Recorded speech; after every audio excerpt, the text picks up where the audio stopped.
Chapter 1. Sheng was a stepmother-type author who dug holes, but didn't fill them up. She had countless eunuchs and screwed the male and female leads to their deaths. On a fine and sunny day, she finally understood a principle. If you dig a hole and don't fill it, you will suffer retribution. At this time, she was squatting in front of an LCD screen that was half the height of a person. Her heart was throbbing with pain. Just a second ago, she was still telling the readers that the male protagonist was turned gay by the supporting male protagonist, and the female protagonist was going to turn straight, leaving the male protagonist alone. How did she end up here in the blink of an eye? I want to go back. I have already told you the conditions for going back. You have 5 seconds to consider. If you exceed the time limit, you will be obliterated. The voice was flat and cold like a machine, without the slightest vitality. Sheng. Sure enough, the system obliterates people at the slightest provocation. So King cruel. At this time, the LCD screen of the book began to count down. 5, 4, 3, do it, do it, do it, do it. For the sake of her life, Sheng immediately surrendered without any backbone. She wants to go back and dig a hole. She wants to go back and write a melodramatic story. She wants to go back and kill the male and female protagonists. Sob, sob, sob, who told her to be a stepmother. As an author, she couldn't be more familiar with the system's novel. She used to cough, cough, this novel seemed to be unfinished. But she knew the process. At this time, the countdown on the screen disappeared, and 2 lines of data appeared. Name, Sheng Morality. 100,000 points. 0-inch nanny? So simple? What about intelligence, strength, spirit, and appearance? This is not in line with the system's style. Also, why is my morality 100,000? Looking at the string of zeros, Sheng's heart ached even more. She had to destroy this string of 0 before she could go back. When can she go back? Thinking about it, she didn't do anything like murder or arson. How can it be so negative? Authors are gods. They will give the characters an image, life, quality, and create a world. And this world will give the protagonist a heaven-defying luck. However, not every author's main character would have a heart that matched their luck. As a result, some of the supporting characters would die, resentment would grow, and the world would face collapse. The host's mission is to enter different worlds and fulfill the wishes of the unjustly deceased supporting characters to eliminate their resentment. To put it bluntly, his character had collapsed. You still haven't answered my question. Why is I worth 100,000? This is more important, it's related to the problem of going home. When the host's character exceeds 200,000, the host will be erased. Nanny, there was a lower limit? That was enough. Initializing teleportation. F***CK. Why didn't the system follow common sense? Wasn't he going to tell her about the mission reward? Are you not going to give me a newbie gift pack? Are they not going to provide employment guidance? Are you not going to give me a cheat? Sheng only had time to curse before he blacked out. Miss, we're here. A clear female voice rang in Sheng's ears. Sheng opened his eyes abruptly and found himself sitting in a car.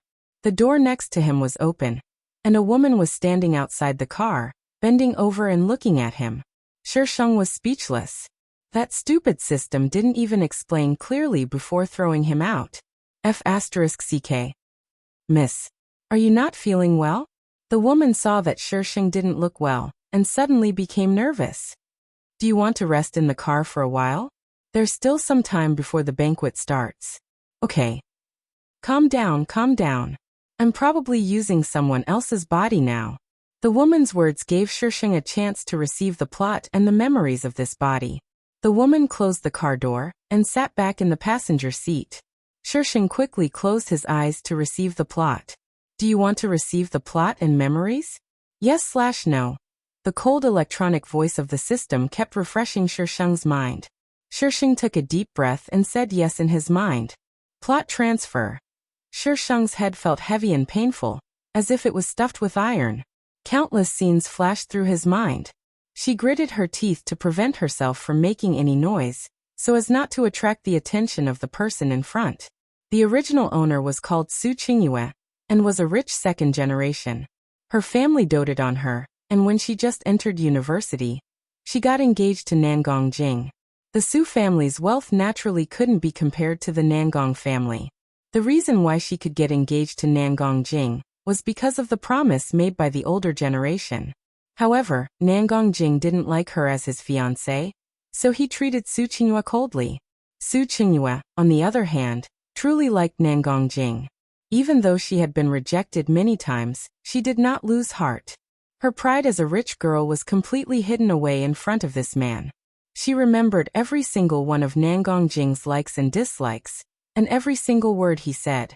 Su Qingyue thought that one day, Nangong Jing would be moved by her. However, even when Su Yi appeared, Nangong Jing still didn't like her.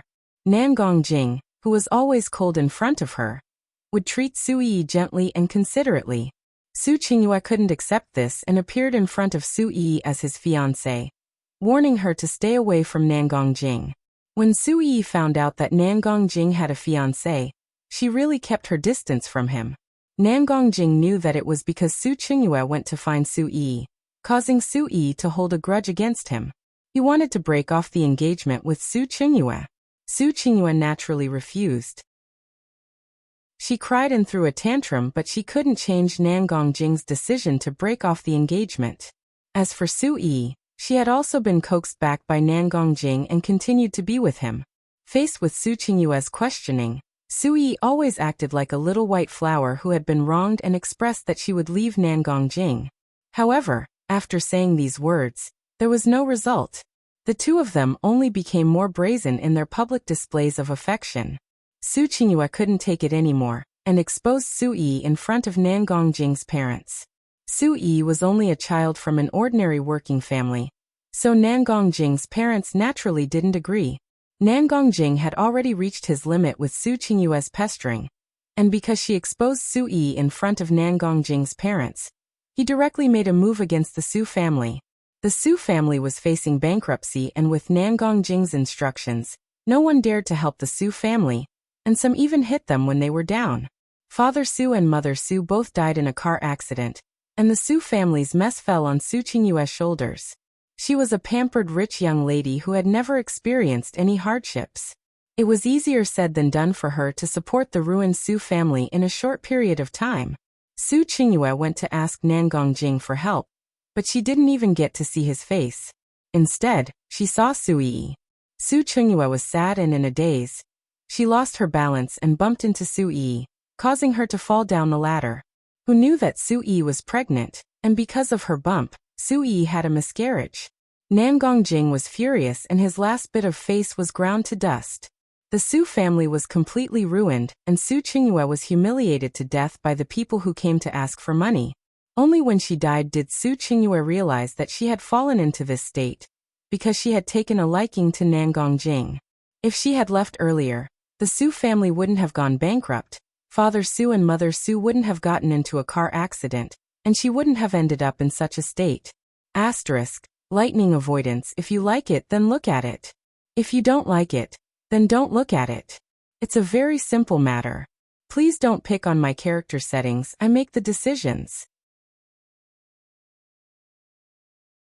Chapter 2. In the luxuriously decorated hall, soothing music was playing.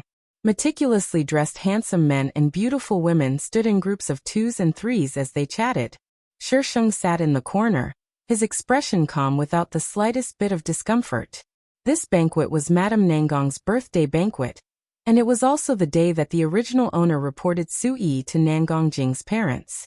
The original owner's last wish was to stay away from that scumbag, protect the Su family, be filial to Su Shi's parents, and let them enjoy their old age. Qingyue, why are you sitting here? Why isn't young Master Jing with you? A beautiful figure sat next to Shisheng. The person who came had a head of curly hair that reached her waist, and a baby face that was very cute. Shisheng recalled the person's information in his mind. Blue Snow, a good friend of the original owner. Of course, this was only the original owner's opinion. When the Su family was defeated, Su Qingyue went to ask Blue Snow for help. Not only did Blue Snow not help, she even mocked and ridiculed Su Qingyue. The original owner knew that Nangong Jing and Su Yi were intimate because of Blue Snow. I don't know. Sheng expressionlessly replied. Stay away from that scheming B***tch. Stay away from that White Lotus. Blue Snow was a bit suspicious but didn't think too much about it. She just thought that she was in a bad mood. After all, no one would be able to stand seeing their fiancé hugging another woman. Chengwei, I saw Sui just now. Blue Snow's voice was filled with worry, but there was no trace of worry on her face. Young Master Jing is your fiancé. You can't let that woman steal the limelight. Because Nangong Jing's father hadn't retired yet, the circle had always called Nangong Jing Young Master Jing. Sheng glanced at her. Blue Snow often didn't try to hide it. Just how blind was the original owner to not see that Blue Snow wasn't that friendly towards her? In novels, the female supporting character's IQ was never online. This saying was absolutely true. How did she get in? Sheng didn't want to fall out with Blue Snow, so he casually asked. Of course she knew how the female lead got in.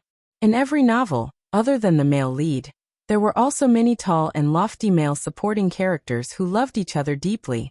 Sui had followed the #1 male supporting lead, Ling Han. She came with the Ling family's young master. That woman seduced young Master Jing and young Master Ling. I don't know where she learned these seductive tricks. She's too shameless. Blue Snow's face was full of anger. Sheng was about to speak when a magnetic voice suddenly sounded from the side. If one listened carefully, one could hear a trace of impatience in the voice. What are you doing here? Young Master Jing. Lan Shui immediately stood up.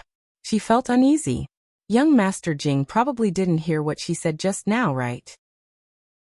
Nangong Jing nodded coldly at Blue Snow. Blue Snow winked at Sheng, then turned around and slipped away, leaving some space for the two of them. Sheng looked up at him. As the male lead, no one could compare to him in terms of appearance or temperament. Sheng clicked his tongue in his heart. His expression did not change, and he had no intention of getting up. I'm not feeling well. Rest. It was still the same voice he was familiar with, but it wasn't as annoying as before. There was only calmness, endless calmness. Did he take the wrong medicine? My mom's calling you. Nangong Jing remembered why he came to find her. In the past, he didn't need to look for her. Wherever he was, she would be there. He could see her just by looking up. But today, he couldn't even see her shadow, and she still had to ask him to look for her. Nangong Jing's heart was filled with anger. Just now he saw Sui and Ling Han here. The two of them were even in an intimate position. Just thinking about it made him angry. His gaze towards Sheng sharpened. Why are you looking at me like that? I didn't provoke you today. Sheng felt uncomfortable under Nangong Jing's gaze. So what if he's the male lead? So the male lead can be with someone else even though he's engaged? Even if he doesn't like the person he's engaged to, he should first resolve the engagement before being with the person he likes. This is being responsible for both the person he likes and the person he's engaged to. You better behave today. Nangong Jing warned in a low voice. Haha. Do I look like such a boring person? I'm also very busy. Nangong Jing brought Sheng to the second floor. Along the way, Sheng was very quiet. She didn't talk to him, nor did she touch him. It was as if she was a completely different person. Nangong Jing only thought that she was playing hard to get, and didn't take it to heart. The person he likes will never be her. Sheng was thinking about how to break the engagement with Nangong Jing. She didn't pay attention to what was in front of her, until Nangong Jing suddenly stopped. She bumped into him, and took 2 steps back out of habit. You have a problem. Seeing the person standing in front of her, Sheng silently swallowed her lines. Does this count as meeting on a narrow path? Sui and Ling Han are standing in front of each other. They're even holding hands. The female lead was a pretty girl from a humble family. She was wearing a white dress that wrapped around her slender waist. With light makeup on, her temperament was pure and flawless. Seeing Nangong Jing, Sui was stunned. Her eyes were like a frightened deer's, but when she saw Sheng standing behind him, a hurt expression immediately appeared on her face. Sheng pursed her lips and walked briskly past Nangong Jing. I'll go to auntie myself. Miss Su, please don't misunderstand. Sui said with a wronged expression. She looked helpless, as if she was really afraid that Sheng would misunderstand. Sheng paused. She stopped in front of Su Yi and glanced sideways. Miss Su, what do you want me to misunderstand? I didn't say anything just now. Great female lead. What do you mean by delivering yourself to me? Su Yi choked. She was clearly at a loss for what to do with Shisheng's attitude. Su Qingyue, don't go overboard. Nangong Jing scolded from behind. Fuck, what did I do? You can't even tell right from wrong. Shisheng endured. I'm in a good mood, so I won't argue with you. Host, please don't try to kill the male lead. The system's cold voice extinguished any thoughts in Shisheng's heart. Shisheng snorted and walked towards Mrs. Nangong's room. Nangong Jing looked at her back and felt a little strange. Today's Su Qingyue was too abnormal. Help me take good care of her. Nangong Jing looked towards Ling Hao. You don't need to tell me that. This young master will naturally take good care of the little white rabbit. The mockery in Ling Hao's eyes dispelled Nangong Jing's suspicions towards Su Qingyue. He glared at Ling Hao and patted Su Yi's head comfortingly. I'll take care of it quickly. Don't worry. Su Yi bit her lip and nodded. The corridor returned to silence. Suddenly, a door was pushed open and two tall bodyguards came out of the room, standing respectfully on both sides. A few seconds later, a man walked out of the room. He wasn't wearing a suit, only a white shirt. His sleeves were slightly rolled up, revealing an exquisite and luxurious watch. His posture was lazy. He looked at the empty corridor, the corners of his lips curled up slightly, and he walked away. Chapter 3. Shisheng and Mrs. Nangong waited until the banquet started before leaving together. Nangong Jing had left early in the morning, probably because he was worried about Su Yi. Shisheng didn't like socializing, but in this circle, socializing was a must. Miss Su is getting prettier as she grows older. Young Master Jing is so lucky, unlike our son who still hasn't settled down. A dignified woman looked at Mrs. Nangong enviously, causing the other women around her to chime in. That's why a good daughter-in-law should be decided early on. That depends on whether she's lucky or not. Look at the Lin family. Wasn't she betrothed when she was a child? And the result? The whole family can't be at peace. I'm not talking about Miss Su. Miss Su, don't think too much. They were beating around the bush. Did they think she couldn't tell? Shisheng gave a perfunctory smile, his eyes full of impatience.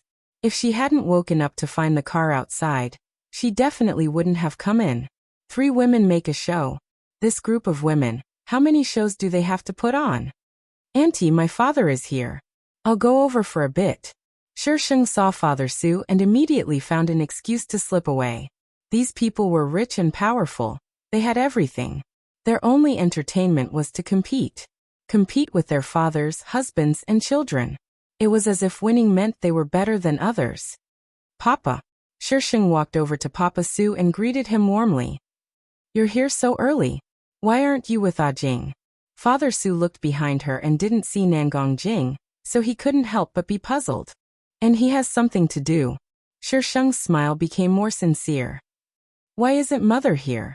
Something came up at the company, so she went to the branch office. Since when did you start caring about us 2 old people? I thought you only had your sweetheart in your eyes. Father Su teased, his face full of joy. It was clear how much Father Su doted on the original owner. People grow up. Shisheng blinked. Good. Our girl has grown up. With a new core, of course, it would be different. One of the wishes of the original owner was to be filial to her parents. Papa Su brought Shisheng to propose a toast to tonight's birthday boy before leading her around the crowd. By the time they'd gotten to know each other, they'd already gotten to know each other. Papa Su was pleased that his daughter was so well behaved today. She had indeed grown up. Shisheng drank some wine and felt a little dizzy. He told Father Su that he was going to head to the garden to sober himself up. The Nangong family's garden was very big. Shisheng found a place to sit down. As the night breeze blew, his mind became much clearer. What were you doing with him just now? A voice that contained anger woke up the drowsy Shisheng. Shisheng rubbed his face and leaned on the back of the chair to look behind him. There were a few trees behind him, and he could vaguely see 2 figures standing behind the trees. This voice belonged to Nangong Jing, right? I didn't. She wouldn't mistake this voice even if she was beaten to death. It was Sui. What were these two doing? I saw it with my own eyes. Nangong Jing was clearly very irritable. Sui, I'm working hard for our future. What are you doing? Seducing men? Jing, how can you say that about me? Did I say something wrong? If I didn't appear just now, would you have continued? Ah. Shi Sheng's eyes sparkled. What did Nangong Jing see the female lead and Ling Hao doing? Hugging or kissing? To make Nangong Jing so flustered, it had to be a kiss, right? In the original movie, the original owner kept pestering Nangong Jing, so that he didn't have time to look for Sui. At this time, the original owner had already exposed Sui to Mrs. Nangong. At that time, Sui and Ling Hao had appeared together. It was very likely that they were hiding and doing something. While Shi Sheng was recalling the plot, they had already kissed. What kind of godly twist was this? What did they say just now? This baby didn't hear anything. Please rewind. The intense kissing sounds were particularly clear in the quiet garden. Shi Sheng rubbed his chin. These two couldn't be planning to do it here, right? It was a good thing that Nangong Jing still had some sense. He carried Sui and walked away. Looking at the direction he was heading, he should be heading back to his room. If she went to catch them in the act now, she would definitely be able to successfully break off the engagement. The heavens were on her side. Shi Sheng immediately jumped up from the chair. Ah. She fell back into the chair. When she saw that it was a person standing in front of her, she patted her chest in fear. Are you crazy? Why are you standing behind me and not making a sound? Are you trying to scare me to death? The person chuckled and his voice was clear and pleasant. Aren't you angry? He's your fiancé, right? The person was wearing a white shirt and black trousers. His hands were in his pockets as he stood lazily a few steps away from her. The dim light outlined his handsome face, and it was so beautiful that it seemed unreal. His eyes were fixed on her as if he was admiring a rare treasure. A faint smile hung on the corner of his mouth. Shi Sheng's first impression of this person wasn't how handsome or beautiful he was. Instead, it was the evil aura emanating from this person. He clearly had a deceiving appearance, but there was an evil aura about him that led people into darkness. This person was very dangerous. This was Shi Sheng's first thought. She calmly retracted her gaze. You are? In the original plot, there wasn't such a person. Hidden mission triggered. Default acceptance. What? What the hell was a hidden mission? And what the hell was default acceptance? System, are you trying to force a deal? Do you know that this is illegal? Hidden mission. Obtain Chu Tang's true love. Chu Tang? This person was Chu Tang? Are you King kidding me? In the original plot, Chu Tang himself didn't appear, but his name did. He was regarded as a legend in the business world. Chu Tang's company had once suppressed Nangong Jing. It didn't last long and caused the Nangong family some losses. In the end, Nangong Jing still didn't know who did it. She only found out that it was Chu Tang in the complete plot. Obtain his true love? What kind of joke was that? Make this business legend fall in love with her? What kind of joke was this? Yes, if the hidden mission fails, the host will be directly erased. Damn you. You didn't say you wanted to date before. The system pretended to be dead and ignored Shi Sheng. After all, it had already said what it needed to say. Meanwhile, Chu Tang looked at the woman sitting on the chair with interest. Her expression changed from shock to anger, and then from anger to depression. He hadn't answered yet, so why did her expression change so much? I'm going to catch the adulterers. Are you coming? Shi Sheng stood up from her chair and invited Chu Tang. Catch the adulterers. Chu Tang raised his eyebrows. You know who I am? The hidden bodyguard was so shocked that his jaw almost dropped. Someone actually invited the young master to catch the adulterers. Respect, respect. Shi Sheng was dazed for a moment. Oh right. He hadn't introduced her yet. She shouldn't know who this person was. So she shook her head seriously and said sincerely, I need someone to be a witness. Okay. The bodyguard was stunned again. The young master actually agreed. Agreed. Agreed. Important things must be said 3 times. Chapter 4. Shishang's face was still tear-stained and her eyes were red. She bit her lip and pretended to be stubborn, which made her look especially pitiful. Auntie, thank you for your love all these years. As a woman, you should understand this. Her words struck a chord in Madame Nangong's heart. Nangongzheng was not as single-minded as Father Su. He had many women outside, but because Nangongzheng had always been clear-headed and never allowed them to get pregnant or cause trouble in front of her, she could only turn a blind eye to it. This was what it meant to be in a wealthy family. But now that she saw a young girl, a girl that she liked very much, about to follow in her footsteps, Madame Nangong naturally could not bear it. Her lips moved, but in the end, she did not say anything. Girl, have you thought it through? Father Su asked solemnly. Shishang nodded. Yes. She looked up at Nangong. Her face was heavy and sorrowful, but when Nangong met her eyes, he saw only calmness. Even though there were still tears at the corners of her eyes, there was only calmness in her eyes. Nangong felt that something was strange, as if she should not be like this. But when he thought of the possibility of canceling the engagement, he suppressed that strange feeling and coldly met Shishang's gaze. Girl Qingyue, this is not a small matter. It concerns the interests of both families. Why don't we discuss this further? Nangongzheng thought that if grandfather Nangong found out that the engagement was cancelled, he would definitely be scolded badly. He was most afraid of grandfather Nangong, so he was the one who did not want Shishang and Nangong to cancel the engagement. No matter if it was for the interests of both families or from a personal point of view, canceling the engagement was not a wise decision. If it wasn't for that brat, how dare he cheat in his own house? He was too young and impetuous. He would have to teach him a lesson. Mr. Nangong. Chu Tang suddenly spoke, startling Nangongzheng. He quickly turned to look at Chu Tang respectfully. Chu Tang's lips curved. The girl has made it very clear. Mr. Nangong, don't interfere with her happiness. Nangongzheng glanced at Shishang from the corner of his eye. She actually managed to get Chu Tang to speak up for her. I know. Chu Tang was a person who could make you go bankrupt at the slightest disagreement. He didn't dare to offend him. Other than Shishang and Nangongzheng, probably no one else knew Chu Tang's true identity. Therefore, Nangongzheng's subservient attitude made people wonder who this young man was.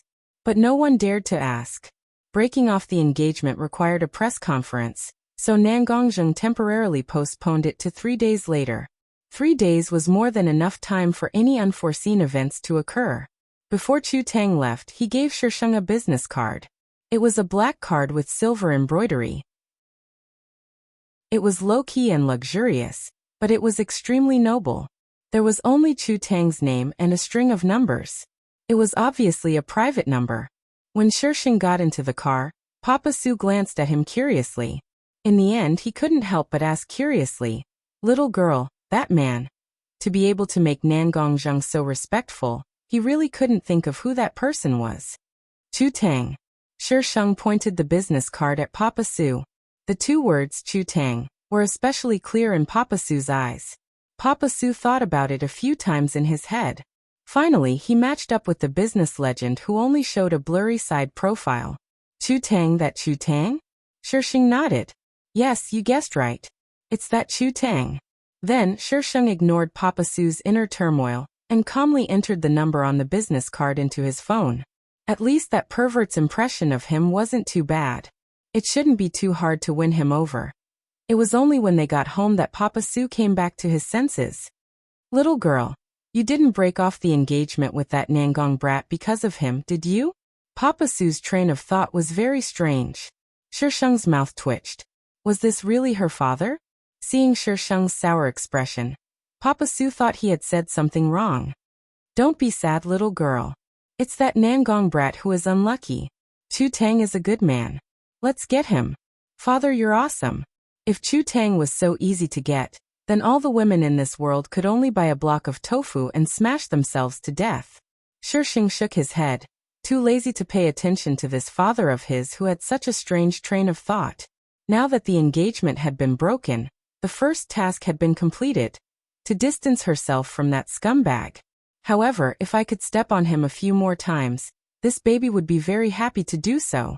Without Su Qingyue as the catalyst, Would the male and female lead's feelings be so strong? He was really looking forward to it. Lass, wait for me. Tell me, how did you get to know Chu Tang?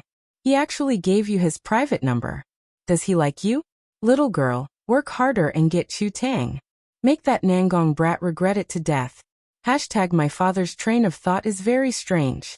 How can I save him? Waiting online, very urgent hashtag the future son-in-law cheated on his own father, but encouraged his daughter to chase another man and return with a slap in the face hashtag 3 days later. The press conference was successfully held. Back then, the Su family and Nangong family's marriage had caused quite a stir. Childhood sweethearts, a golden couple, were the typical representatives of this circle. Now that they had suddenly heard that the two families were breaking off the engagement, everyone expressed their 360-degree interest. There was no explanation at the press conference as to why the two families had broken off the engagement. The outside world continued to speculate. And at this moment, the person in question was sitting in a high-end restaurant, staring at a certain pervert. She had only sent Chu Tang a text to test the waters. She never thought that he would actually reply. Not only did he reply, he even agreed to have a meal with her. This was simply too frightening. Shisheng's lips twitched. Has Mr. Chu seen enough? If it wasn't for the fact that I wanted to chase you, I would have already punched you.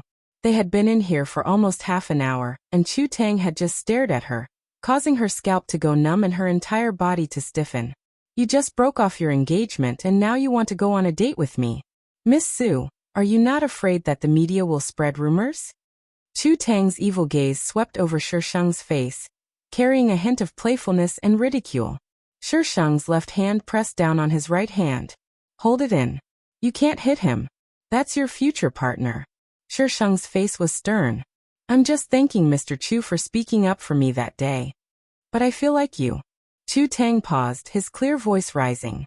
Like you want to hit me. Why would I hit you? I want to chase you. Mr. Chu sure knows how to joke.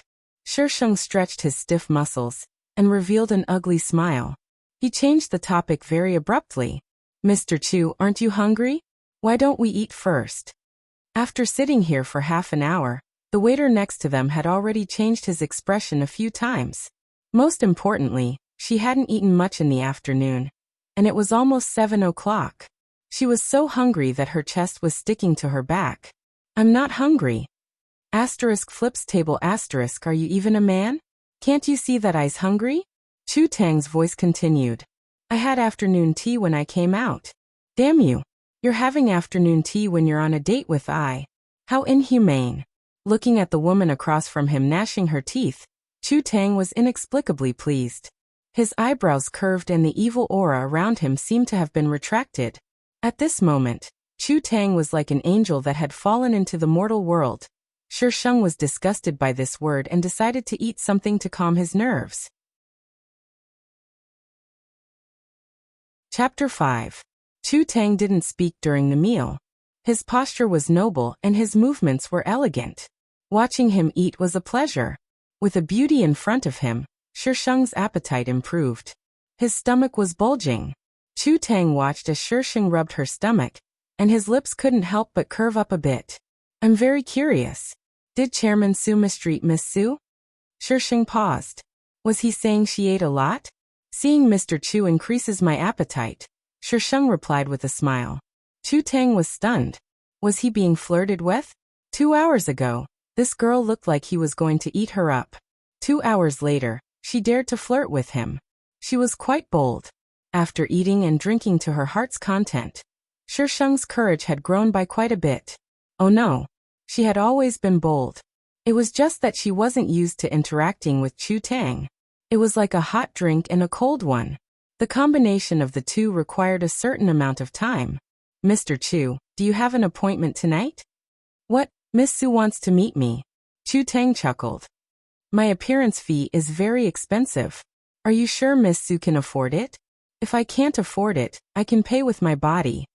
My flirting skills are already off the charts. There's no need to pay with your body. I'll give Miss Su a discount. 1 million. Chu Tang tapped the table lightly with his fingers. He looked like he was saying, pay up and I'll be yours tonight. The two were silent for a few seconds. Shisheng asked uncertainly, "You're not really going to take my money, are you?" Chu Tang raised his chin and nodded his head. Shisheng. Hee, someone come, drag this pervert out for this bao. Shisheng pondered for a moment before taking out the check Papa Su had asked her to casually write out. She wrote out 10 million for Chu Tang and slapped it down in front of Chu Tang, declaring generously, "I'll cover you for 10 days. Chu Tang's slender fingers held the thin check as he looked at the elegant words on it. A trace of wickedness flashed across his eyes. "Miss Su is willing to spend a fortune for me. How can I refuse?" With that, Chu Tang placed the check in his trouser pocket. He stood up and extended his hand to the Shisheng in a gentlemanly manner. "Miss Su, I'm yours for the next 10 days. You can eat, drink, and sleep with me." The corners of Shisheng's mouth twitched. For some reason, he felt that he was going to bleed profusely. She had actually taken care of Chu Tang. Just thinking about it made her quite excited. Shisheng placed her hand in Chu Tang's.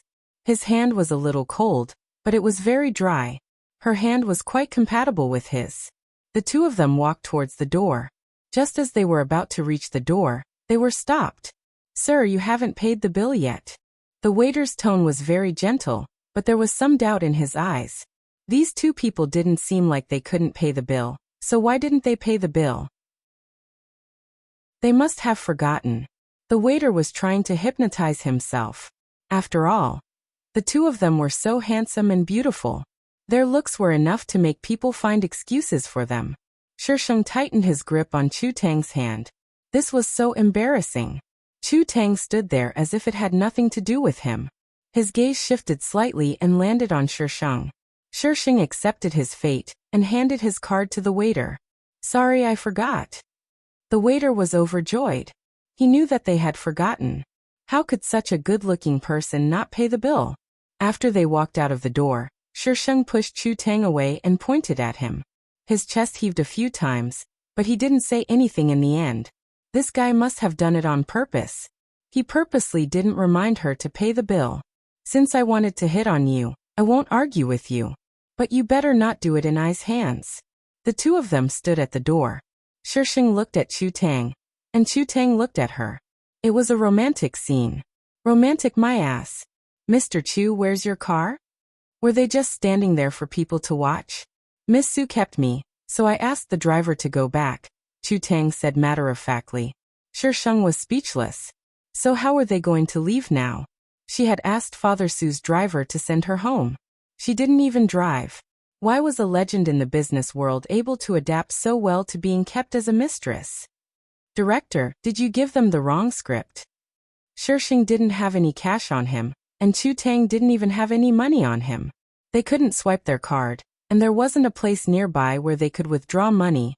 Shisheng wanted to laugh at Chu Tang's face. "Mr. Chu, can you ask your driver to come back?" "No." Chu Tang stuck his hands in his pockets. "But if Miss Su is paying, I can help. Now I know why you're so rich." What a profiteer. Shisheng silently swallowed a mouthful of blood. He decided to take Chu Tang to take the bus. He wanted to experience the hardships of an ordinary person. Money? Oh, she was going to use her face. Reality proved that using her face was useful. The bus driver was a young man. Shisheng coaxed the young man into a daze with a few words. Shisheng then pulled Chu Tang to the back of the bus. There weren't many people on the bus, and there weren't any seats. Shisheng had just steadied himself when he saw a girl beside Chu Tang stand up with a red face and give up her seat. Then, she watched as Chu Tang sat down with an expression as if it was only natural. It was clearly an incongruous seat, but he made it look like a luxury car. Everyone around him gasped. F***CK. F***CK. F***CK. "Chu Tang, where's your face? She's a girl." "A girl? How can you sit down like that? Aren't any of you going to stop this?" Shisheng scanned her surroundings. The young ladies who saw this were clearly a bit angry. But they weren't angry because the girls had given up their seats to a man. Instead, they were angry because they didn't have the chance to do so. This was a society that looked at faces. There were quite a few people on the bus behind them, and the spacious seats became much more crowded. Some of the braver girls saw Chu Tang and squeezed towards him, trying to get his attention. Some even asked for his WeChat, phone number, and other social media. Chu Tang's face went from being calm at the start to darkening, and finally becoming impatient. Seeing this, Shisheng felt relieved. You've been too pretentious, haven't you? Ha ha ha ha. Host, a friendly reminder. Chu Tang is your target.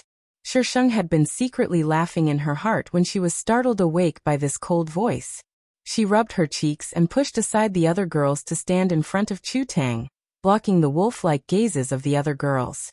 Hey, do you know what first come first serve is? Go to the back and line up. Don't block my Prince Charming. Someone was unhappy and reached out to grab Shisheng. Let go. Shisheng looked at the girl who grabbed him. His expression was cold and his gaze was sharp. The girl couldn't help but let go. Shisheng smoothed out his wrinkled clothes with satisfaction. His voice was neither loud nor soft, but it was loud enough for the surrounding girls to hear. This man is mine. You can look at him from afar, but you can't profane him. Understand? Those who took the bus naturally weren't rich. Shisheng was dressed in branded clothes from head to toe. Although they couldn't tell what brand the man was wearing, they could tell that the material wasn't cheap.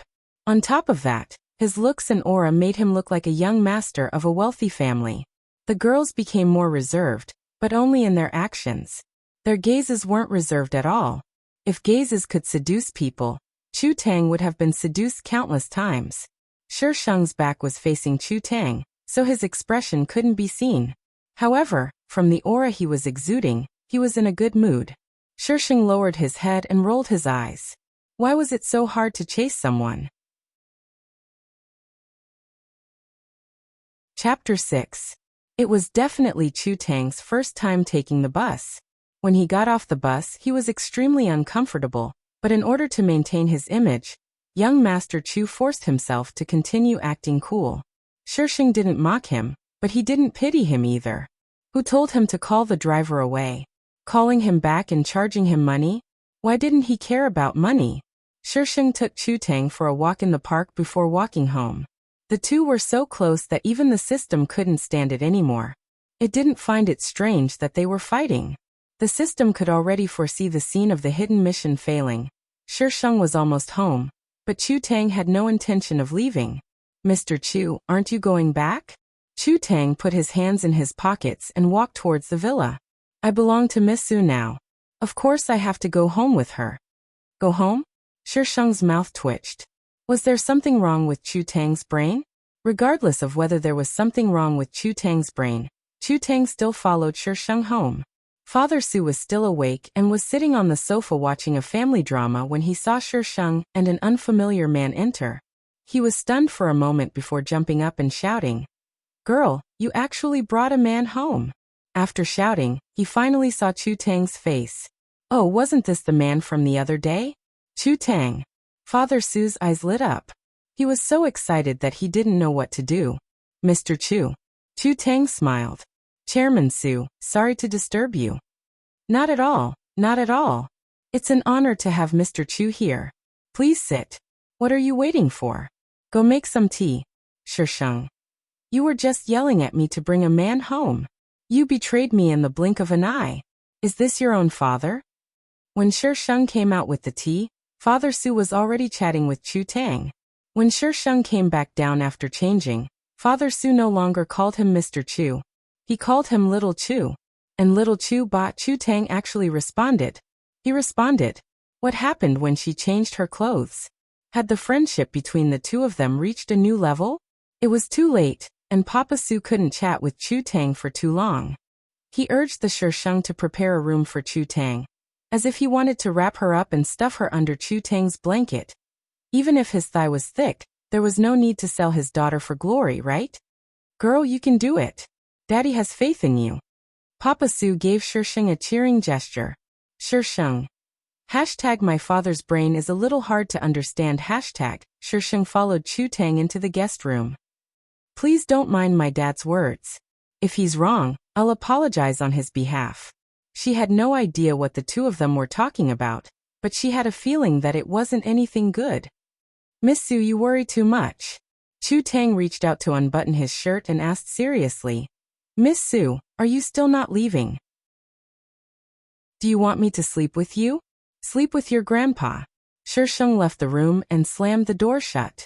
The corner of Chu Tang's mouth turned up. His slender fingers unbuttoned his shirt in a few moves, revealing his firm chest. Girl. Papa Sue was standing in the corner. When he saw Shisheng come out, he waved at her. She was making it look like a thief in her own house. Shisheng walked over. Dad, why aren't you sleeping? Oh girl, how can I sleep? What's your relationship with Chu Tang? Papa Sue was so excited that he could run a 5 kilometers run. Who was Chu Tang? A legend in the business world. He rarely even agreed to media invitations, let alone something as private as sleeping in someone else's house. But now, Chu Tang was sleeping in their house. Just thinking about it made him excited. Shisheng was silent for a moment, then said sincerely, the relationship between a kept man and a kept woman. She had spent 10 million. That wasn't a small amount. It was better to inform Papa Sue in advance. Papa Sue was so shocked that his jaw almost hit the floor. It took him a while to find his voice again. He was even more excited than before. Chu Tang kept you as his kept woman? Hey dear Dad, is this the attitude you should have? I kept him as my kept woman.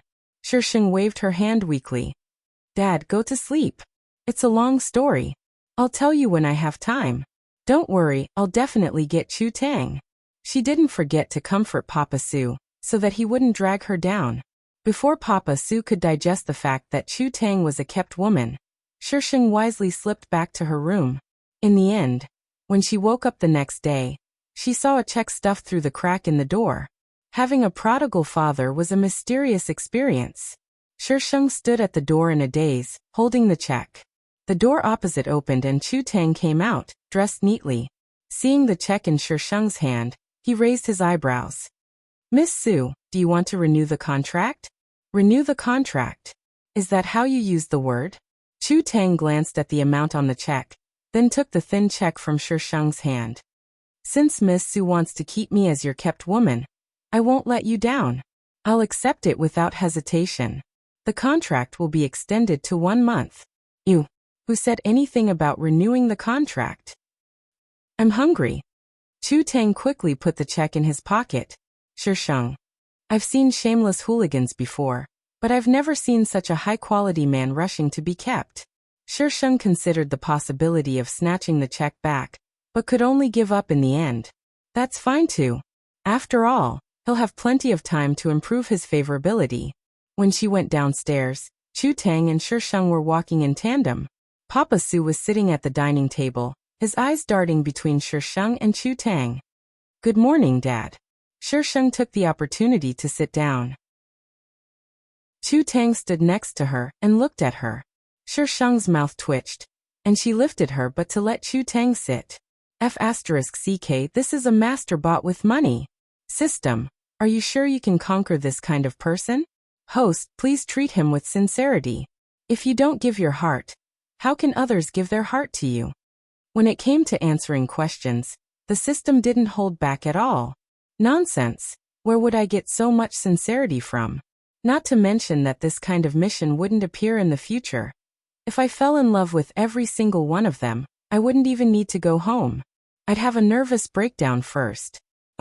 Please at least pretend to be a little sincere. Pretend my ass. Shisheng gritted his teeth. Fine, I'll pretend. I'll just treat it as training my acting skills. Who knows, I might even be able to enter the acting world when I go home. Chu Tang was very satisfied with Shisheng's behavior. He took the milk from her and politely greeted Papa Sue. Good morning, Mr. Sue. Good morning, haha. I still have some things to do at the company. Little girl, treat little Chu well. Papa Sue quickly got up and left. Before he left, he didn't forget to give Shisheng a look of encouragement. After Papa Sue left, Shisheng and Chu Tang looked at each other for more than a minute. In the end, it was Shisheng who was hungry that she turned her attention to the food. Chu Tang's fingertips tapped lightly on the table, his gaze faintly landing on the girl who was engrossed in eating. The morning light from outside the window poured in, enveloping her within. The lustrous radiance gave her a kind of beauty, purity, and serenity that was untainted by the dust of the world. But he knew that was a facade. The woman sitting across from him had never been so pure. She had an aura that he was familiar with. Darkness and malice intertwined.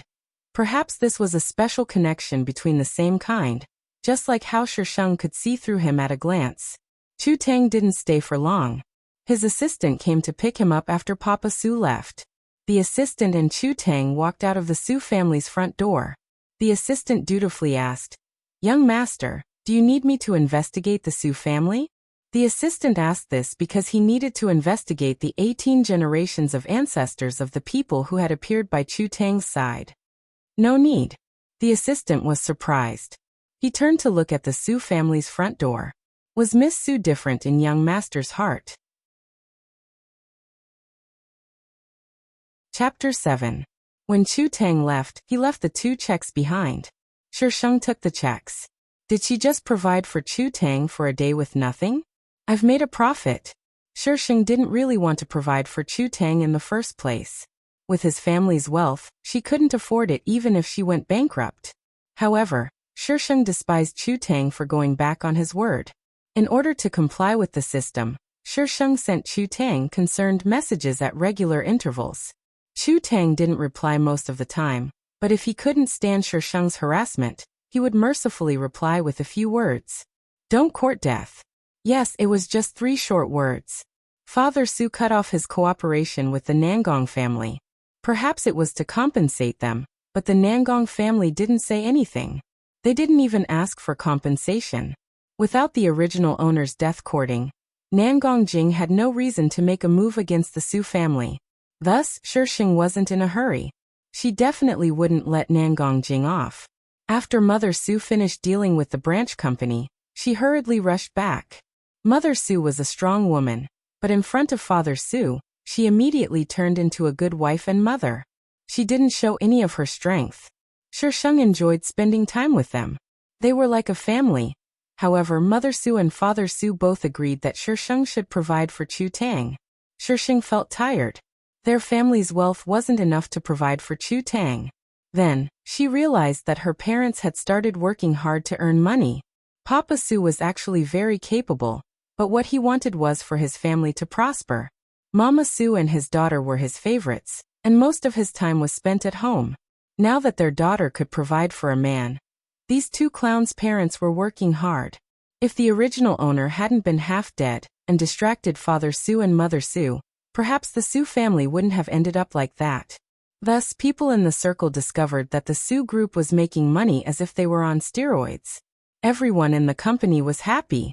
Shisheng had to pack up and go to school when school started. Fortunately, she was very low-key in school and 90% of the students didn't know her, so she wouldn't be surrounded. It was not right to say that she kept a low profile. She basically did not appear in school. Those who knew her were all in that circle. The people in her class probably didn't even know that there was such a person. Miss Su actually came to school. I thought Miss Su was seeking death at home and didn't dare to see anyone. Shisheng was stopped as soon as he entered the school gate. He looked at the person who blocked his way and a name immediately popped up in his mind, Xiao Wei. This woman was the female supporting character in the novel who was even more miserable than her. They were both female supporting characters. Shisheng silently lit a row of candles for her and decided not to argue with her. Why should a woman make things difficult for another woman? I'm that great. What the hell? Shisheng walked around Xiao Wei and was about to leave when Xiao Wei reached out and pushed Shisheng's shoulder, causing her to stumble. Xiao Wei said sarcastically, "Why aren't you talking? Wasn't he quite arrogant before? Let's see how arrogant you are now." Shisheng was pushed and the anger in his heart was ignited. Is there something wrong with your brain? If you like Nangong Jing, then go and suck up to him. Why are you finding fault with me? Are you trying to show off your superiority? You haven't even touched Nangong Jing's little hand. What right do you have to show off your superiority in front of me? In any case, I was the one who dumped Nangong Jing. You're scolding me. This woman actually dared to scold her. Wait, did she just say that she dumped Nangong Jing? Xiao Wei instantly laughed coldly. Su Qingyue, could it be that you were provoked by young Master Jing's dumping? How did you chase after young Master Jing in the past? You actually dared to dump him. Aren't you afraid that you'll laugh your head off? When the two families broke off the engagement, there was no explanation. Therefore, outsiders did not know who started it and why the engagement was broken off. However, people tended to imagine the results they wanted. People like Xiao Wei naturally imagined that it was definitely Nan Gongjing who dumped Shisheng and definitely not Shisheng who dumped Nan Gongjing. Whether you believe it or not is your problem. Don't find trouble with me. Your love rival is now Su Yi. Su Yi? The Su Yi from your faculty? As the female lead, Su Yi naturally could not be a nobody. Shisheng rolled his eyes at Xiao Wei. If it wasn't for your tragic fate, I wouldn't have bothered with you. School starts today.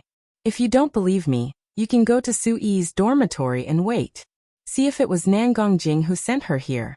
I'm in a good mood, so I'll point you in the right direction. No need to thank me. Xiao Wei's face was still filled with suspicion. She felt that Shisheng was teasing her. Although Su Yi was a little famous, her family was extremely ordinary. How could she have the opportunity to come into contact with Nan Gongjing who worked in a company? Shisheng shrugged with an expression that said, believe it or not, I've already told you. Don't blame me if you miss out on true love. After Shisheng left, Xiao Wei still hadn't recovered from her shock. Shisheng had a dormitory at school. The time that the original owner stayed there could be counted on her fingers. This time, she planned to relive her university life. In order to prevent her family's clown parents from forcing her to keep pervert Chu, she decided to stay on campus. This university had taught many rich kids. After those rich kids graduated from this school and gained a certain amount of influence in society, they would start throwing money at their alma mater to show that they had not forgotten their roots. Therefore, the dormitory at this school was very comfortable. Although it was a 4-person dormitory, it was very spacious. When Shisheng arrived, there was no one there. She found her location according to the original owner's memories and tidied up her things. She had just finished tidying up when the door was opened. Noises could be heard from outside the door. There were many people playing in the corridor. The person who opened the door was a short-haired girl. When she saw Shisheng, she was clearly stunned. After a while, she walked in and sized up the bed and desk that Shisheng had tidied up. Su Qingyue, you're staying in the dormitory this time? This roommate of hers had only returned to the dormitory a handful of times in her first year. Now that she suddenly saw her, it would be strange if she wasn't surprised. Shisheng searched his memory and found this girl's name in the corner. Xianing. The original owner's relationship with them wasn't very good. Shisheng didn't plan on getting closer to them, so he just nodded politely before continuing to read the novel in front of him. Xianing stood awkwardly for a few seconds before starting to tidy up her things. Don't cry. That woman is like a lunatic. Hurry and put some medicine on your face. Rich people think they're so great. They're too uncultured. Shisheng weakly facepalmed. Su Yi, damn, I forgot about that. Su Yi was staying in the same dormitory as her. If it wasn't for the original owner, Su Yi wouldn't have been able to hook up with Nan Gongjing. Looks like I'll have to move out. She didn't want to live with the female lead. Her heart felt very stifled. 2 people had already entered the room. Su Yi was being supported by a girl who was full of anger and cursing. When Su Yi saw Shisheng in the dormitory, she froze in place. There were 5 finger marks on her cheeks.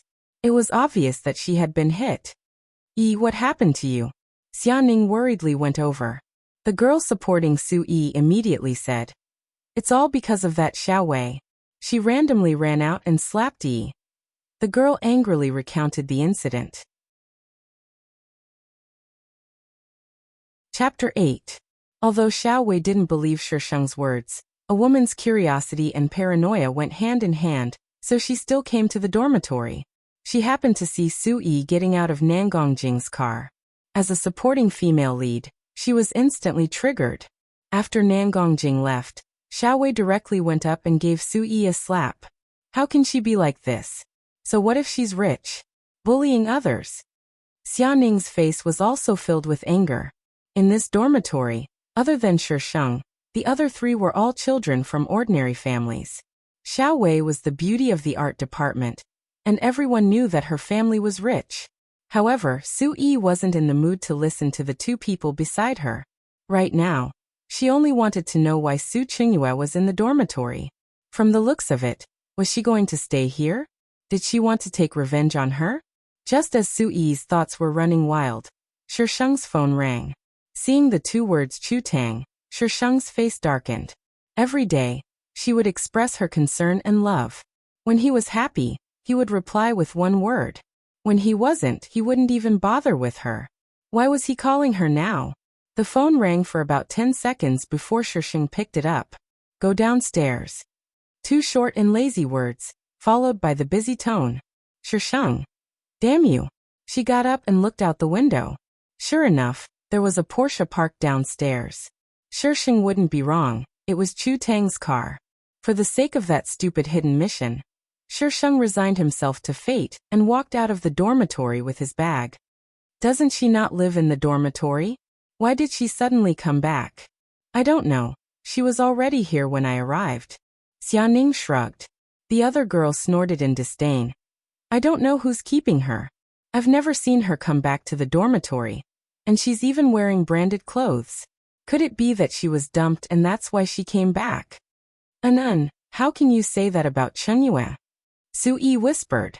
I didn't say anything wrong. Look at her arrogance. Who is she looking down on? Xia Ning ran to the window and looked down, just in time to see Shi Sheng standing in front of the car and knocking on the window. Look, is that a Porsche? Anan and Su Yi went to the window together and saw the eye-catching car below at a glance. Shi Sheng seemed to have said something to the driver, then opened the door and got in. Look, I wasn't wrong, right? She's still being kept by someone. Anne's mouth was full of disdain, but there was some envy in her eyes. That was a Porsche. The person who owns such a luxury car must have a high status. Su Yi forced a smile. Let's not meddle in other people's business. Su Qingyue often did not show her face and did not return to her dormitory. Among these people, other than Su Yi, no one knew that Su Qingyue was the child of a rich family. Moreover, they were unable to squeeze into the upper-class circles. Even if they occasionally heard people talking about her, they would use eldest young Miss Su as a substitute and would not call her by her name. Moreover, Su Qingyue had not been in school for long. Shi Sheng was dragged by Chu Tang to attend a high-class banquet. The banquet was full of successful people, the kind that could only be seen on the finance channel. She really did not understand why Chu Tang wanted her to be his female companion. By the time she was sent back by Chu Tang, it was already 11 p.m. Mr. Chu, my appearance fee? Shi Sheng stretched out her hand towards Chu Tang. The people at the banquet looked at her inquisitively, almost piercing through her heart. Her little heart was frightened. Chu Tang looked down at the small hand in front of him and reached out to shake it. What are you doing, acting like a hooligan? Shi Sheng retracted her hand in disdain. It's very expensive to shake hands with me. Miss Su, you've profited. Chu Tang's lips curved into a faint smile. The dim light in the car outlined his outline, unreal and somewhat erotic, like a seducer hidden in the darkness. Shi Sheng's entire body trembled, her pupils constricting. Damn pervert. She opened the door and quickly got out of the car, slamming the door with a bang, and entering the dormitory in her high heels. When Shi Sheng opened the door and entered, her 3 roommates were still awake. When Anan saw that she had come back in a set of high-end clothes, she scoffed. It's so late and you're still outside, what are you doing back here? Anan. Su Yi called out, looking at Shi Sheng apologetically. Anan doesn't have any ill intentions. Shi Sheng coldly glanced at her, took her clothes and went to the bathroom to take a shower without a word. What kind of attitude is that? An's voice was very loud, even through the door. When Shi Sheng came out, Su Yi happened to be standing at the bathroom door. When she saw her, she lowered her voice and asked, Why are you staying in the dormitory? Why can't I come? Does your family own the school? Shi Sheng looked at Su Yi in amusement. No, that's not what I meant. Su Yi twisted her clothes, her face full of grievance. I didn't expect things to turn out this way. I really didn't do it on purpose that day. But if one looked closely, there was a trace of undetectable pride in her eyes. Get out of the way. She had drunk a bit of wine last night, and was now feeling the after effects. Right now, She just wanted to sleep and wasn't in the mood to act with Sui. I'm sorry. I really didn't expect things to turn out this way. I know that I can't make up for the harm I've caused you. Shisheng rubbed his forehead and pushed her away. She didn't use much strength. At most she could make her move. But Sui fell to the ground. The movement was so loud that it immediately attracted the attention of the other two. From their point of view, it was as if Shisheng had pushed Sui to the ground. Su Qingyue, why did you push Yi? Anan jumped off the bed and angrily roared at Shisheng. Shisheng gritted his teeth. Female lead. Why did you have to do this? Shisheng decided to play a new game. Dismantle the couple. The original owner's last wishes didn't include this activity, but since Sui insisted on coming, she had no choice but to play along. She's blocking the way. Shisheng gave Anan a big smile, full of ridicule. You woman. Anan, I'm fine. She didn't do it on purpose. Sui gently explained as she held on to Anan, who was about to explode. Su Qingyue, how could you push Yi? Xiaoning also walked over, but her tone was much gentler. But there was a hint of disgust between her brows. Since you're going to stay here, everyone should get along peacefully. Yi has a kind personality, don't bully her. Ning, I'm really fine. Sui stood up from the ground and shook her head at Xiaoning with a wronged expression. In Xiaoning's eyes, Sui was afraid of Shisheng and didn't dare to speak the truth. Her disgust towards Shisheng grew. The main character has already said that she's fine, so stop poking your nose into other people's business. Shisheng walked around Sui and took 2 steps before slowly turning back. His red lips curved as he said, even if I bullied her, it's because she owes me. Sui's expression changed, her heart filled with doubt. She didn't understand why Su Qingyue had suddenly become so unpredictable. In the past, she could fool Su Qingyue with just a few words. But now, she felt as if everything had been seen through. Shisheng turned around and returned to his bed. Sui, didn't you want to act like you owe this baby something? Then this baby will fulfill your wish. Asterisk a friendly reminder. Regardless of whether you like this article or not, please respect it and don't attack it with words. Every word and paragraph was painstakingly typed out. If you don't like it, please cross it out. Please understand the author's difficulties and hope that you can be a cute reader. Those who have read my previous articles should know this rule. There are no other requirements, just this one. Also, this article will be published. Published. Important things must be said 3 times. Signed, it should be ready in a few days. Chapter 9. She was the only child of the Su family and would inherit the family business in the future, so it was understandable that she chose this major. Perhaps she inherited her father's talent, but even though she spent most of her time running errands with Nangong Jing, her results didn't fall behind. Since school had just started and there weren't many classes, Shisheng began to look for a house. However, all the houses nearby had been rented out, and she might as well stay at home if it was too far away. Without any suitable houses, Shisheng could only put this plan on hold. Thus, Shisheng, who had nothing to do, could only read books all day. Those who knew her all thought that she was motivated by the annulment of her engagement with Nangong Jing. However, only Shisheng herself knew that what she was reading was a pornographic novel of 2 men messing around. Ever since that night, Xiaoning and Anan had started to dislike Shisheng more and more. Under Sui's intentional and unintentional guidance, Shisheng had become a gold digger. Are you going to the gala this weekend? Anan came back from outside and rolled her eyes when she saw that Shisheng was also present. Senior Ling invited me. Sui smiled and nodded. Although Ling Han had already entered the company, he was only an intern and spent most of his time in school. After all, the female lead was here and as her loyal fan, it wouldn't be right for him to be too far away from her. Every year, there were 2 galas at the start of school. One was open to everyone, and the other required an invitation. To put it bluntly, one was for the ordinary people in school, just like the freshman gala in university. The other event was prepared for the upper class.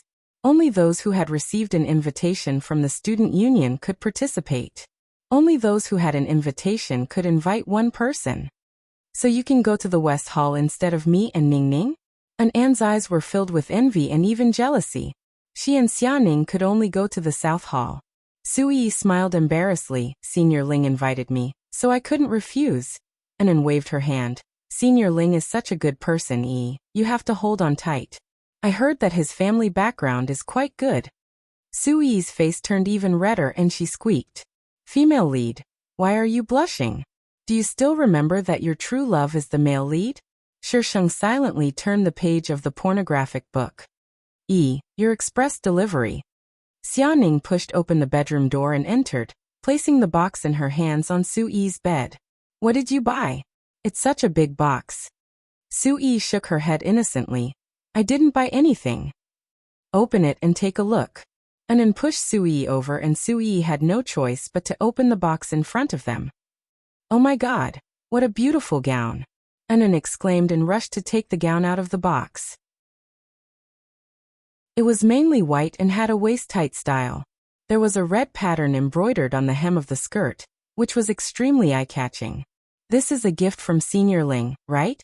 He was indeed the Prince Charming that everyone wanted to marry. I'm so envious of you, Sui's lips curled into a smile, her eyes filled with unconcealable pride, especially when she looked at Shisheng. Of course, this dress wasn't from Ling Hao. She had received it yesterday. Su Qingyue, don't you always drive around in luxury cars? Aren't you going to banquets on the weekends? An envied Sui and couldn't help but pick on Shisheng. Seeing that Shisheng was ignoring her, An continued to mock.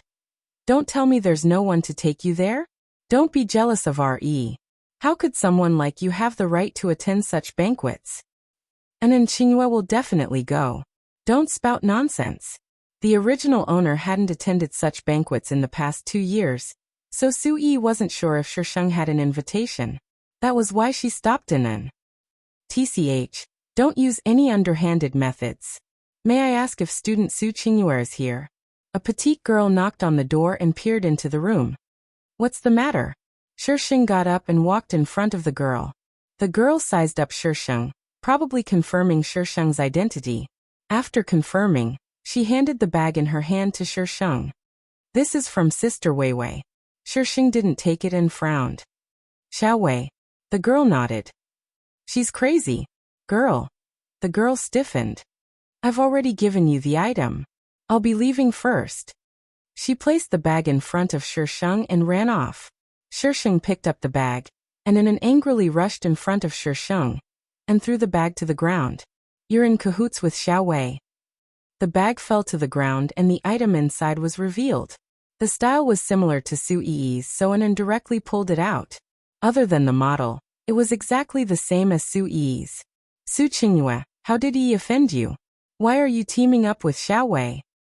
Qingyue. You and Xiao Wei. Sui had a shocked expression, as if she had found out something incredible. You've got a lot of imagination. Why don't you go write novels? Xiao Wei must have found out about Sui's gown from somewhere, so she purposely sent it to her door to annoy Sui. Or maybe it was a threat. It all depended on how big the hole in Sui's imagination was. Su Qingyue, what are you trying to do? If you don't explain yourself today, don't even think about leaving this door. An turned to Sui and comforted her. Don't be afraid. I'll protect you. Shisheng looked at the two of them in amusement. F*CK, they're retarded. What are you laughing at? This is a school. Let me tell you, Su Qingyue. Don't think that just because you have some good looks and hooked up with a rich man, you're just a cheap slut who gets slept with. Slap. An was stunned by the sudden slap, and it took her a while to react. You hit me. Her family was considered well off and her parents had never hit her before. This slut actually dared to hit her. Watch your mouth. Sui, tie up your people properly. Don't let them out and embarrass themselves. Shisheng waved his hand. Tie her up properly? Does this slut think I'm a dog? Su Qingyue, I'll beat you to death, you slut. An cursed as she pounced toward Shisheng. Shisheng nimbly dodged and stretched out his leg to trip An lost her balance and fell onto Sui, who was about to stop the fight. Sui's forehead hit the leg of the table. Sui sucked in a breath of cold air. Her head was dizzy from the impact. An hurriedly got up from Sui's body. Are you alright? Xia Ning, who had been standing far away, also hurriedly came over. Your forehead is bruised. Hurry and help Yi up. They didn't close the door just now, and it was such a big ruckus that someone had already called the management teacher. At this moment, the teacher brought a few students into the room. The originally spacious room now seemed a bit crowded. What's going on? The management teacher's face was stern as he sternly asked. Why are you fighting in the dormitory in broad daylight? Teacher, we didn't fight. Su Qingyue purposely pushed Yi and caused Su Yi to be injured. And then immediately retorted. Teacher, look, Yi's head is bruised. Chapter 10. The teacher looked at Su Yi and saw that her forehead was indeed red. She frowned and asked, Su Yi, who pushed you? Su Yi shrunk back and glanced at Shisheng before shaking her head. It's nothing, I fell down myself. How could the teacher not see through her attempt to cover up? You're not allowed to lie. Did she push you? What's more, she had met Su Yi on a daily basis. She was a pretty good girl who treated everyone politely. However, the girl beside her was usually a loner, and didn't seem easy to get along with. She had even seen a luxury car pick her up and change her clothes when she came back. She had seen many girls like her. Thinking of this, the teacher couldn't help but side with Su Yi. No, Su Yi still wanted to explain. Why are you covering up for her? Teacher, she is the one. Xia Ning and I can testify. Xia Ning hesitated. Seeing that Shisheng didn't seem to care, she felt a little resentful and nodded. What's your name? The teacher looked at Shisheng, clearly believing in an Su Yi. Su Qingyue. Shisheng stared at Su Yi with a smile that wasn't a smile. His stare made Su Yi feel very uncomfortable. However, when she thought about how she had no evidence, she calmed down. Student Su Qingyue, you got into an argument with a classmate and caused her to get injured. You're punished to sweep the field for a week. Do you have any objections? Teacher, you're just going to listen to their side of the story. Shisheng raised a brow slightly. Just by asking Su Yi and the others, they're already convicted. This teacher is clearly biased towards Su Yi. The teacher's face darkened. She had only wanted to punish her a little, but this damned girl didn't appreciate it. Two students saw it with their own eyes. What else do you have to quibble about? As a student, you should act like one. Don't think about nonsense all day. This society is very complicated. Do you really think that your little thoughts will make you a phoenix? Shisheng's face turned cold. Teacher, what do you mean? You don't even know what you've done and you still have the face to ask. Anan replied sarcastically. Su Yi's face was full of grievance, but her eyes were full of pride. Even if it wasn't true, with so many people saying it, who would care whether it was true or not? At this moment, there were already many onlookers outside the door. When they heard this, they began to whisper among themselves. A few days ago, I saw her get into a Porsche. Sometimes a car would pick her up at the school gate. I don't know if she's been booked. I wasn't there that day, so I didn't see it, but I heard a lot of people talking about it. I've never heard of her being the daughter of a rich family. Which daughter of a rich family lives on campus? Are you stupid? Look at them. Which one of them doesn't drive their own car? She's not really a kept woman, is she? When the teacher heard the discussion, not only did he not stop it, he even became more confident.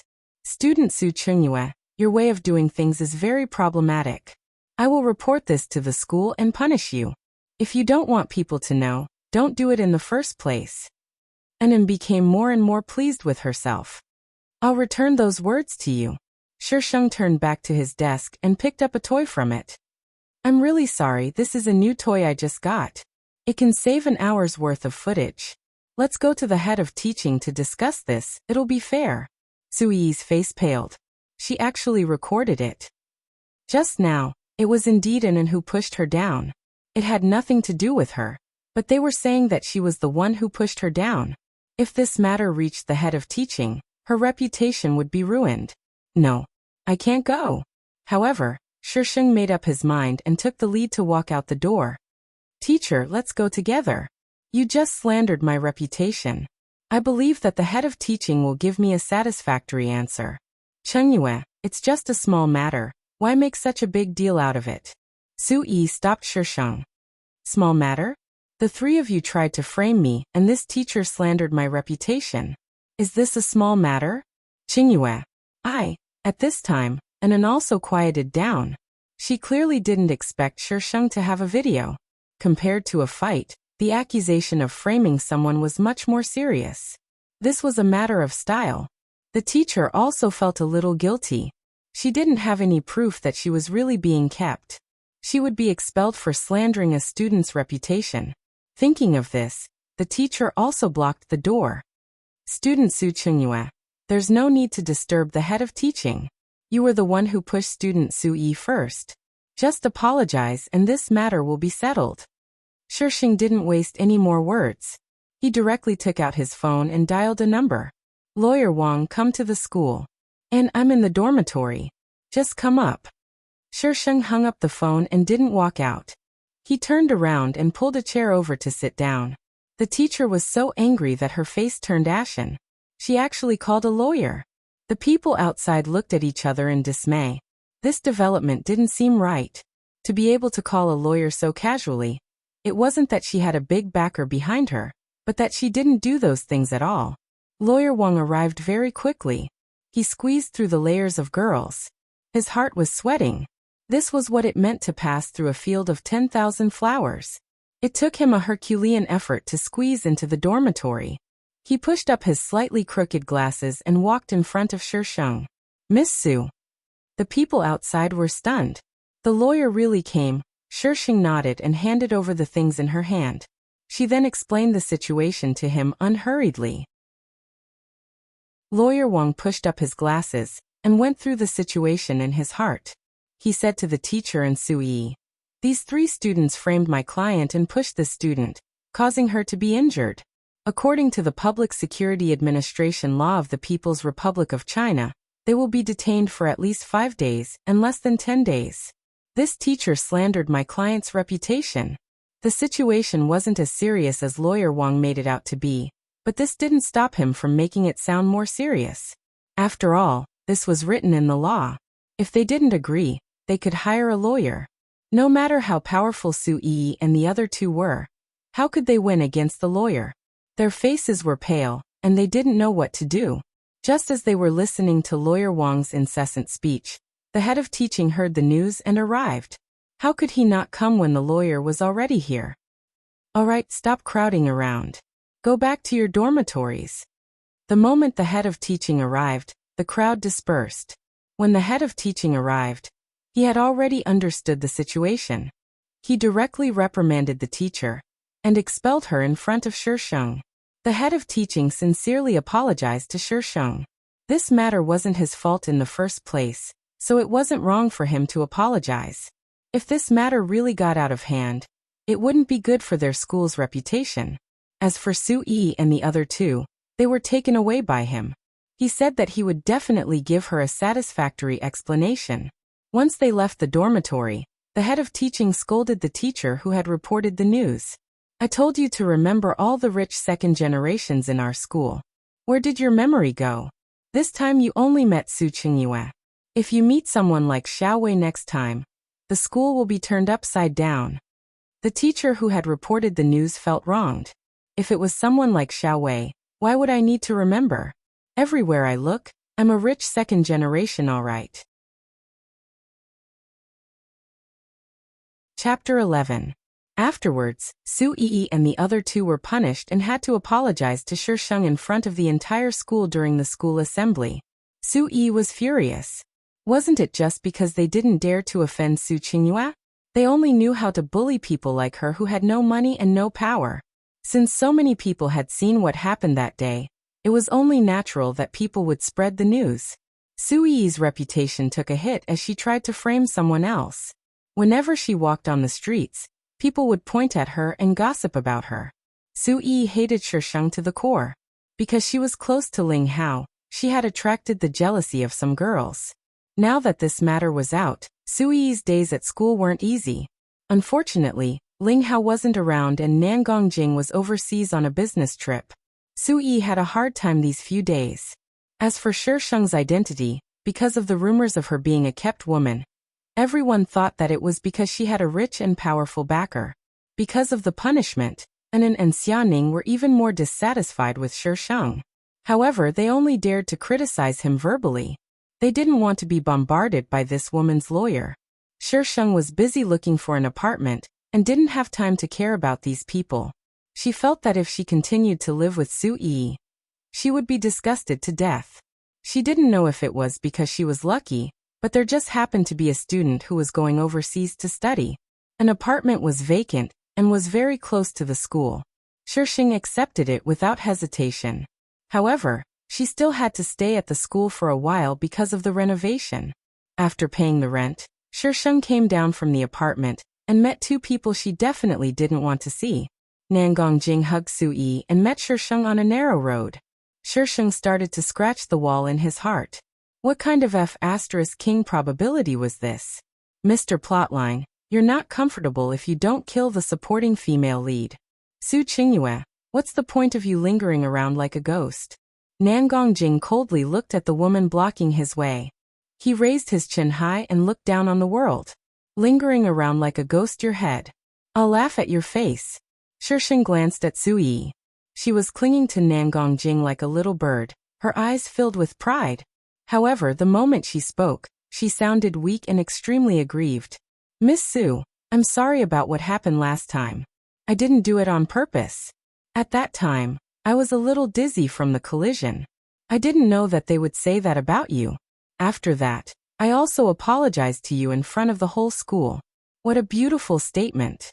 She had completely removed herself from the situation. I'll give you a thumbs up. Hearing Su Yi mention this, Nan Gongjing's expression turned even colder as he impatiently said, Su Qingyue, move out of the dormitory. Nan Gongjing, have you watched too many brainless dramas? F***ck, is this school owned by your family? Do you think we can move just because you want us to? Nan Gongjing's eyebrows twitched. Don't challenge my patience. I won't challenge your patience, but classmate Su Yi will definitely challenge your endurance. Shi Sheng grinned evilly. Su Yi didn't react at first, but when she did, her face turned red. It was unknown whether it was from embarrassment or anger. Su Qingyue, how can you be so shameless? Is this how Uncle Su has taught you all these years? Nan Gongjing was enraged. He never knew that the woman who chased after him in fear would say such words. I think I'm much better than you. Shi Sheng had an innocent expression. Look, I didn't roll in the sheets with someone else in front of my fiancé, right? At that time, I should have called everyone here to take a look. Nan Gongjing. Miss Su, you're going too far. Su Yi raised her head with teary eyes. I know that Jing and I are together. You don't feel comfortable in your heart.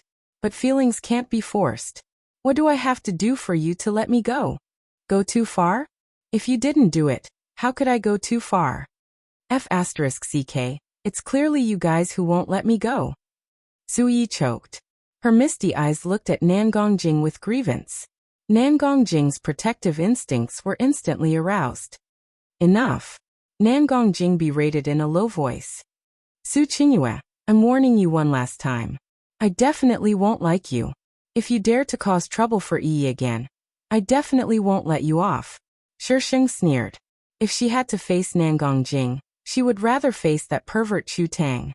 Even pervert Chu was better than this arrogant Nan Gongjing. Don't think too highly of yourself, Nan Gongjing. Shi Sheng paused for a moment before her disdainful gaze landed on Su Yi. Your taste really isn't that great. I was really blind when I fell for you in the past. Don't worry, I've already cured my blindness. I definitely won't look at you again. I'm afraid of getting an eye disease. Su Yi secretly cursed. This woman was beating around the bush to say that she wasn't that great. Nan Gongjing's attention was still on the words thinking too highly of himself. He never thought that these words would be used on him one day. And it was a woman who used to like him. Shi Sheng walked around the two while waving his hand. Be careful of the little white flower climbing up the wall. Knowing that Nan Gongjing and Su Yi might have a place near the apartment, Shi Sheng dispelled the idea of moving to the apartment. Nan Gongjing wanted her to move out of the dormitory, right? She wasn't going to let him have his way. Shi Sheng stayed in the dormitory. Every day, he would see the three people who hated him to the core but didn't dare to do anything to him. Shisheng's mood was pretty good. Sui didn't return that night. She only returned the next morning with a face full of health. Naturally, and Xianing asked her about it. Sui said that she was staying at a hotel because she had relatives coming over. Shisheng didn't give her any face and laughed. Sui instantly fell silent. That night was the banquet, and the three people in the dormitory started dressing up in the afternoon. Sui wasn't wearing the same dress as the one Xiaowei had sent over, but a different one. It was also white, but the skirt was slightly longer, making her look even more ethereal. Is so pretty. It's a pity I can't go with you. An's face was full of disappointment. I'm sorry, An. Sui's face was apologetic, but if you looked closely, you could see the pride and arrogance in her eyes. An smiled and shook her head. It's fine, it's fine. You and Senior Ling have fun. In her heart, she was extremely jealous. If she could go to the West Auditorium, she might be able to meet a tall, rich, and handsome man. Xianing had also changed, and the three people pretended to flatter her. Xianing then looked at Shisheng, who hadn't moved. Su Qingyue, you're not going to the banquet? Didn't you see that she didn't receive an invitation? No one invited her. Where is she going? An sneered. She can go to the South Auditorium with us. Don't joke around. With her status, how could she go to the South Auditorium with us? Su Qingyue, why don't you go hook up with one now? You might even be able to go to the West Auditorium. This shouldn't be too difficult for you. Xianing and An sang the same tune as Shisheng. Shisheng closed his notebook and smiled evilly at them. That's right, going to the West Auditorium isn't difficult for me, but for you, I'm afraid you won't have the chance to go until you graduate. An and Xianing's expressions changed. In the end, An stubbornly retorted, you're just relying on men, what's there to be proud of? Who do you think you are? At least I'm better than you guys who can't even rely on men. Shameless. How can you rely on men if you're shameless? In the end, An was defeated. When a person is shameless, if you can't be more shameless than her, then you can only silently endure it. Chapter 12. The West Auditorium leaned towards the European style, but the venue was not very big. Those who received the invitation were the top 500 in the country. Among these people, not all of them were studying in this university. Many of them had chosen to go abroad. Therefore, not many people came, including their companions and some members of the student union. There were less than 100 people. Shisheng didn't have a male companion. He stood alone in the corner and looked at the various people in the field. They all wore masks on their faces, and no one knew what kind of expression they had under those masks. But as a bystander, it was easy to see that they would show disgust, disdain, jealousy, and other emotions when the other party wasn't paying attention. What are you looking at that makes you so happy? A clear female voice sounded in Shisheng's ears. Xiaowei was wearing a tight-fitting gown that perfectly outlined her curves. She had exquisite makeup on, and her hair was wavy. Her every move was filled with boundless charm, and she was full of the aura of an older sister. Shisheng glanced at her and felt bored, so he decided to chat with Xiaowei. Don't you think they're fun? Where is it fun? Don't you think they're tired of wearing masks all day long? Xiaowei was stunned. She looked at Shisheng as if she was looking at a monster. Seeing that Shisheng was still staring at the people in the field with great interest, Xiaowei suddenly felt that she couldn't understand the girl in front of her. Although she was not very familiar with Su Qingyue, because she was Nangong Jing's fiancée, she had collected quite a bit of information about her. However, the Su Qingyue in the information was clearly different from the girl in front of her. Su Qingyue was proud. She was a princess who had been pampered and spoiled, similar to the daughters of other wealthy families.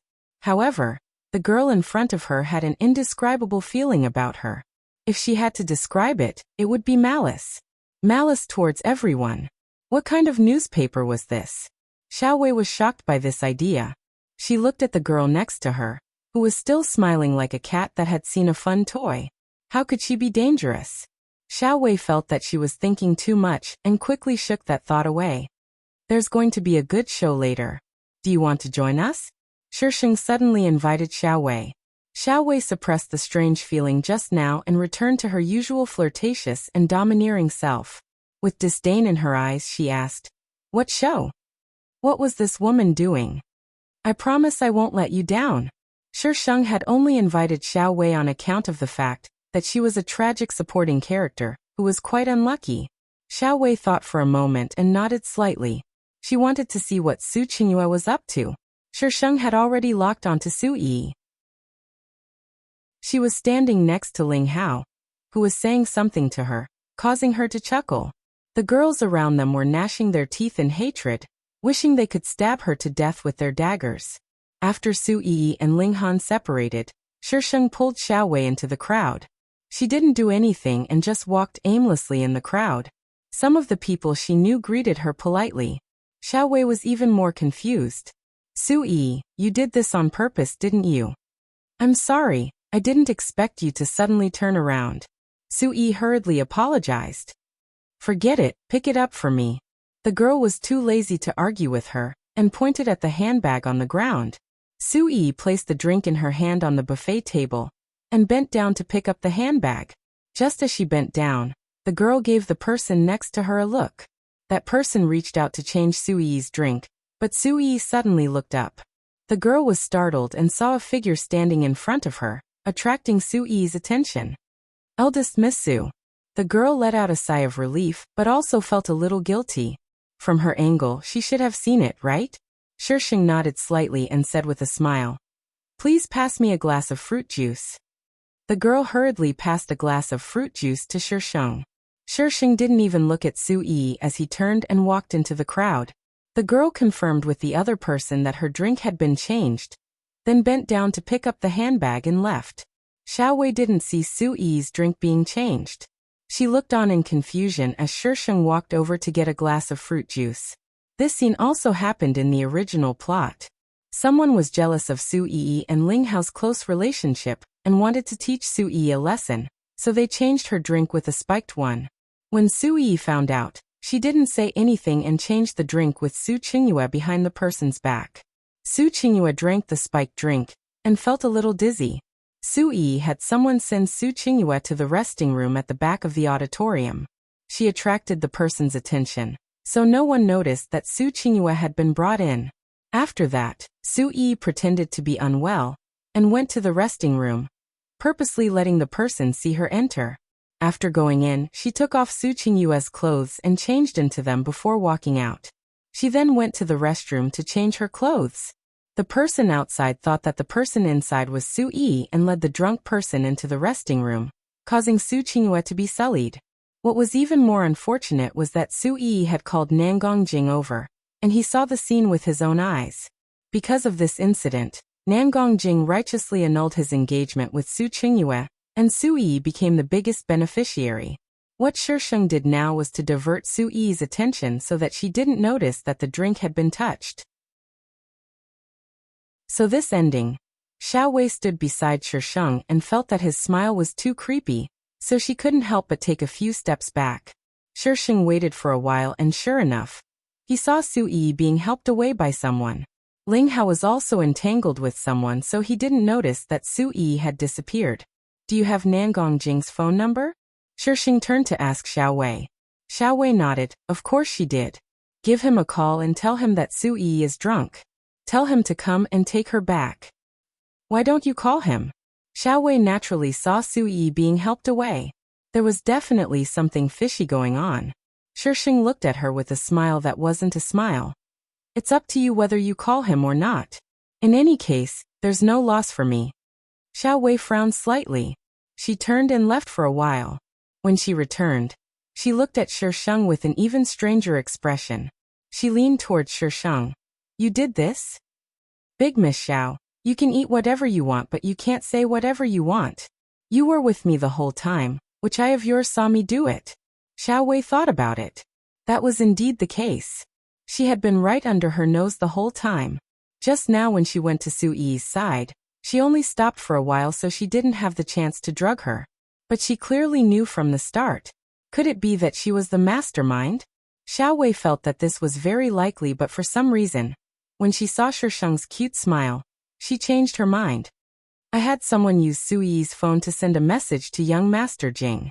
Xiao Wei lowered her voice and said, Your IQ isn't low either. Why was she so stupid in the original plot, and ended up in such a terrible state? Mother, the author is so biased. Xiao Wei glared fiercely at Shisheng. What did that regretful tone of hers mean? Chapter 13. Nangong Jing arrived quickly. At the same time, Ling Hao managed to get rid of his entanglement and started looking for Su Yi. A waiter pointed the way and said that he saw Su Yi heading towards the lounge. The two of them ran towards the lounge at the same time. Shisheng followed them while Xiao Wei hesitated for a moment before following suit. She was the one who sent the message. Even if they found out, she could say that she was just worried about Su Yi and that the whole thing had nothing to do with her. After Shisheng and Xiao Wei followed them, the girl who drugged Su Yi pretended to be drunk and got someone to support her. The group of people followed them to watch the show. There was more than one lounge here. When people were tired, they would play in the lounges. Nangong Jing only received a message saying that she was in a lounge, but not a specific one. He could only go one by one. Nangong Jing and Ling Hao's good looks naturally attracted a lot of attention. Perhaps it was on purpose, but Su Yi was sent to the last lounge.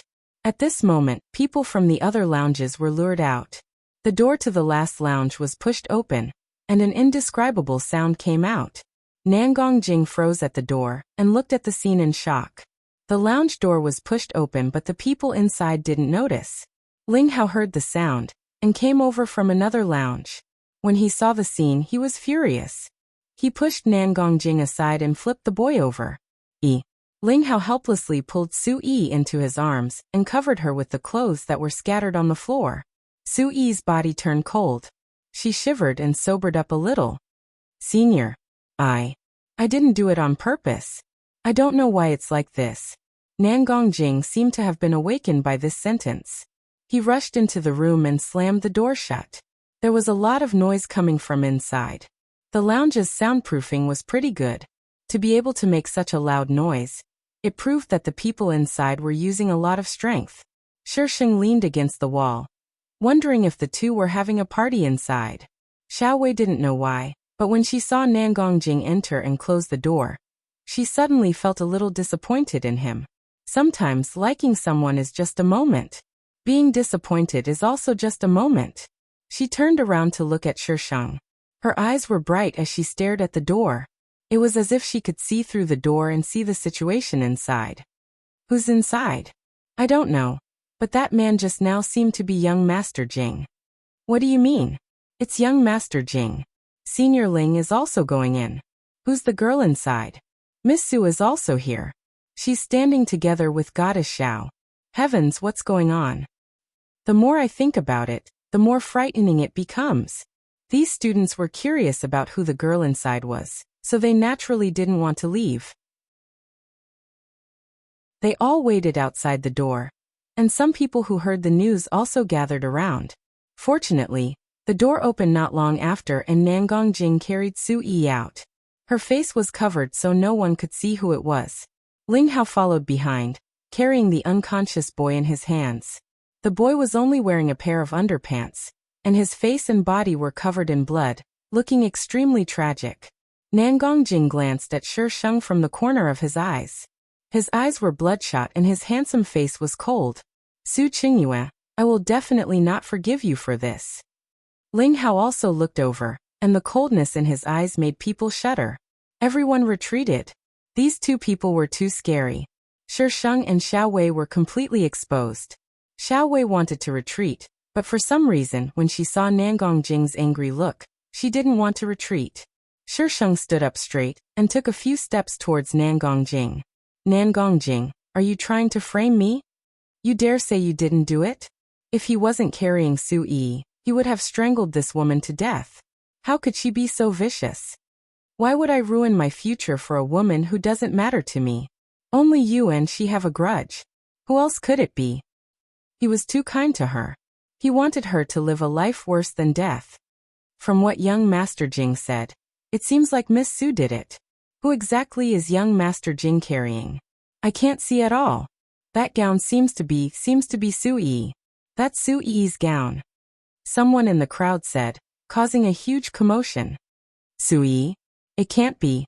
Miss Su young Master Jing, Su Yi young Master Ling. What kind of relationship is this? It's so messy. Goddess Xiao is standing next to Miss Su. It was no secret that Xiao Wei liked young Master Jing. But she was standing next to young Master Jing's ex-fiancé. Could the two of them have done something together? Nangong Jing's sharp eyes swept across the crowd. If anyone dares to speak of what happened today, don't blame me for being impolite. The surrounding people instantly fell silent.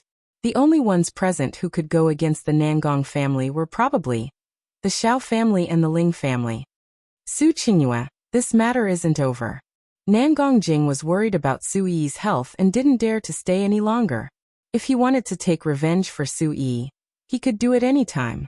Ling Hao gave Shisheng a warning glare before leaving with Nangong Jing, carrying his men. Shisheng silently gave him the middle finger. Idiot. Xiao Wei blushed with shame. This ex-love rival really didn't seem right.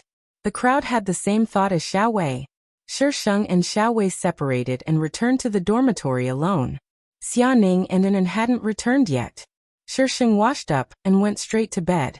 Some people wouldn't be able to sleep tonight. Thinking that some people wouldn't be able to sleep, she slept especially happily. Ling Hao's villa. The sound of water splashing could be heard from the bathroom, and the faint sound of suppressed crying could be heard from inside. Nangong Jing and Ling Hao stood outside the bathroom, each taking one side. Their expressions weren't too good, but they both stared nervously at the translucent bathroom door. You've been showering for an hour. Come out first. Ling Hao couldn't help but knock on the bathroom door. But no matter how he knocked, Su Yi refused to open the door. Ling Hao glanced at Nangong Jing. The two men's eyes were red, and they had nowhere to vent their anger. Their faces were slightly distorted. Su Qingyue. Nangong Jing gritted his teeth and punched the wall beside him. Blood immediately soaked the white wallpaper. Ling Hao went out and beat the boy a few more times to vent the anger in his heart. Then he returned to coax Su Yi. This time he finally managed to coax her out. Su Yi stood at the bathroom door. Her exposed skin was abnormally red. It was obvious that she had used too much strength. Her wet hair stuck to her cheeks and her eyes were red from crying. She looked extremely pitiful. Nangong Jing reached out to hug Su Yi. However, he hesitated. Su Yi's soft voice rang in his ears. For some reason, he remembered Shisheng's words at that time. Be careful of the little white flower climbing up the wall. It echoed in his ears over and over again. Details that he usually didn't pay attention to suddenly appeared. All of them showed that Su Yi and Ling Hao's relationship was unclear. Su Yi sensed Nangong Jing's hesitation and her tears fell. Her heart ached with hatred and anger. Ling Hao coldly glared at him and carried Su Yi to the bed in the bedroom. Chapter 14. Although Nangong Jing had warned those people, the news still leaked out. There were so many people present at the scene and even the service staff. How could they find out who leaked the news? Su Yi already had a bad reputation before, and with this incident, her reputation was completely ruined. Shisheng had already expected Nangong Jing to come looking for her, but she didn't think that he would kidnap her. Nangong Jing, I think you've really gone crazy. Shisheng sat quietly between two burly men with an indifferent expression. The corners of her lips were slightly upturned, as if she was mocking him. Nangong Jing sat opposite her, his face full of vicissitudes, as if he had aged a few years. He didn't see any fear, panic, or even love from the woman opposite him. He only saw calmness. Nangong Jing's heart was filled with irritation. Su Qingyue shouldn't be like this. I'll make you pay for what Yi has suffered 1,000 times over. After saying this, Nangong Jing awkwardly averted his gaze. He hated how calm the woman opposite him was, as if she didn't care about him at all. He wanted her to kneel on the ground and beg for mercy, to kneel and apologize to Yi. What does this have to do with me? Fucking idiot. You dare say you didn't instigate this? He had already found out who had drugged Su Yi, but he didn't believe that this had nothing to do with Su Qingyue. She must have been the one behind it. Only she would hate Yi so much and want to destroy her. Shisheng nudged the burly man beside her, giving herself more space and shifting into a more comfortable position. If I was the one who did this, Sui would have suffered more than that. What did the original owner do wrong? Sui clearly knew that the drink had been tampered with, but she still gave it to the original owner. In the end, she even called Nangong Jing over. She was only returning what she had done to the original owner. She hadn't even done anything. How can you be so evil? Nangong Jing fiercely turned his head, his entire body filled with malice. Thank you for the compliment. You're not the first to say that about me. Unreasonable. Who was the unreasonable one? Male lead Darren, your brain circuit is pretty F***king weird. I won't talk to you now. There will be a time when you cry. She didn't know if it was because she didn't have much offensive power, but Nangong Jing didn't tie her up. The car drove for a long time, and it became more and more bumpy towards the end. Finally, they went straight into the mountains. The car stopped in front of a villa in the mountains. Shisheng was roughly dragged out. Nangong Jing ordered someone to lock her in a room on the second floor. This time, she was tied up. Host, why do you keep provoking Nangong Jing? Shisheng twisted his body and quickly untied himself. It didn't seem to have lit up the host's skill. Because then I'll have a valid reason to torture him to death. Shisheng threw the rope to the ground and touched his arm that was hurting from being tied up. Your quest did not turn the tables on the male and female protagonists. Because this was the first world, it purposely chose a simple one to let the host familiarize himself with the business. Yeah, I don't like them. Shisheng took out a phone out of nowhere. His fingertips swiped on the screen a few times, and handsomely put it back into his pocket. To Shisheng, these people were intelligent NPCs, and she was just a player. She could do whatever she wanted with them as long as she was happy. By the time the system realized this problem, it was already too late. Of course, this was a story for later. There was a window in the room. Shisheng looked down. There were two people guarding the courtyard.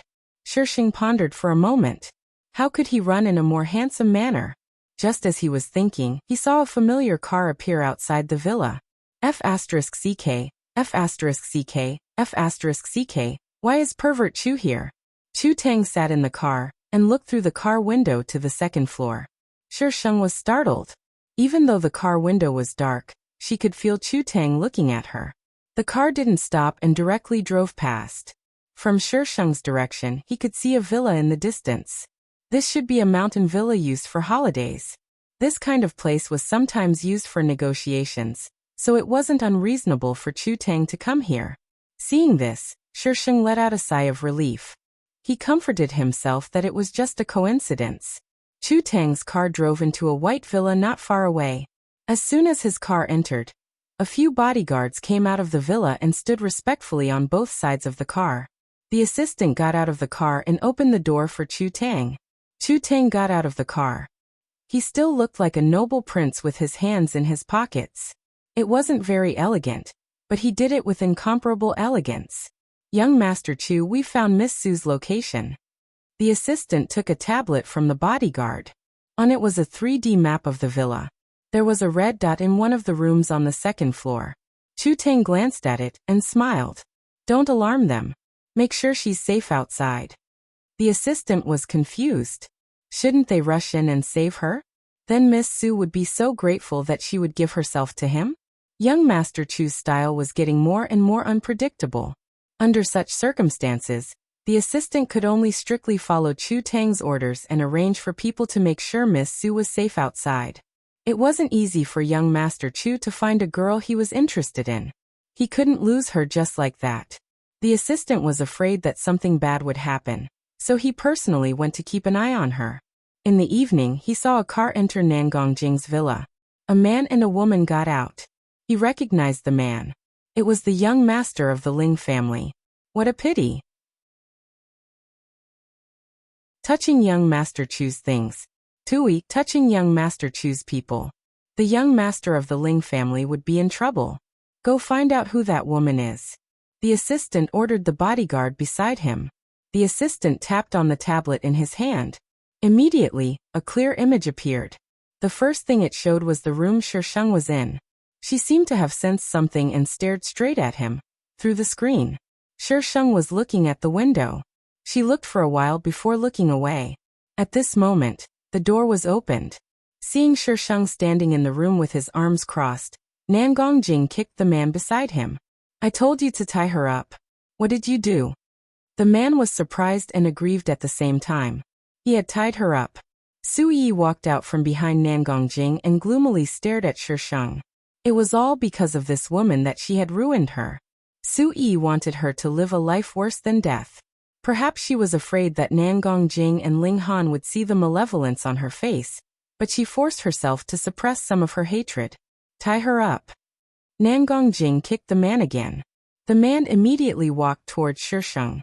In his heart he muttered, I really did tie her up. Sheng stood there without a change in his expression.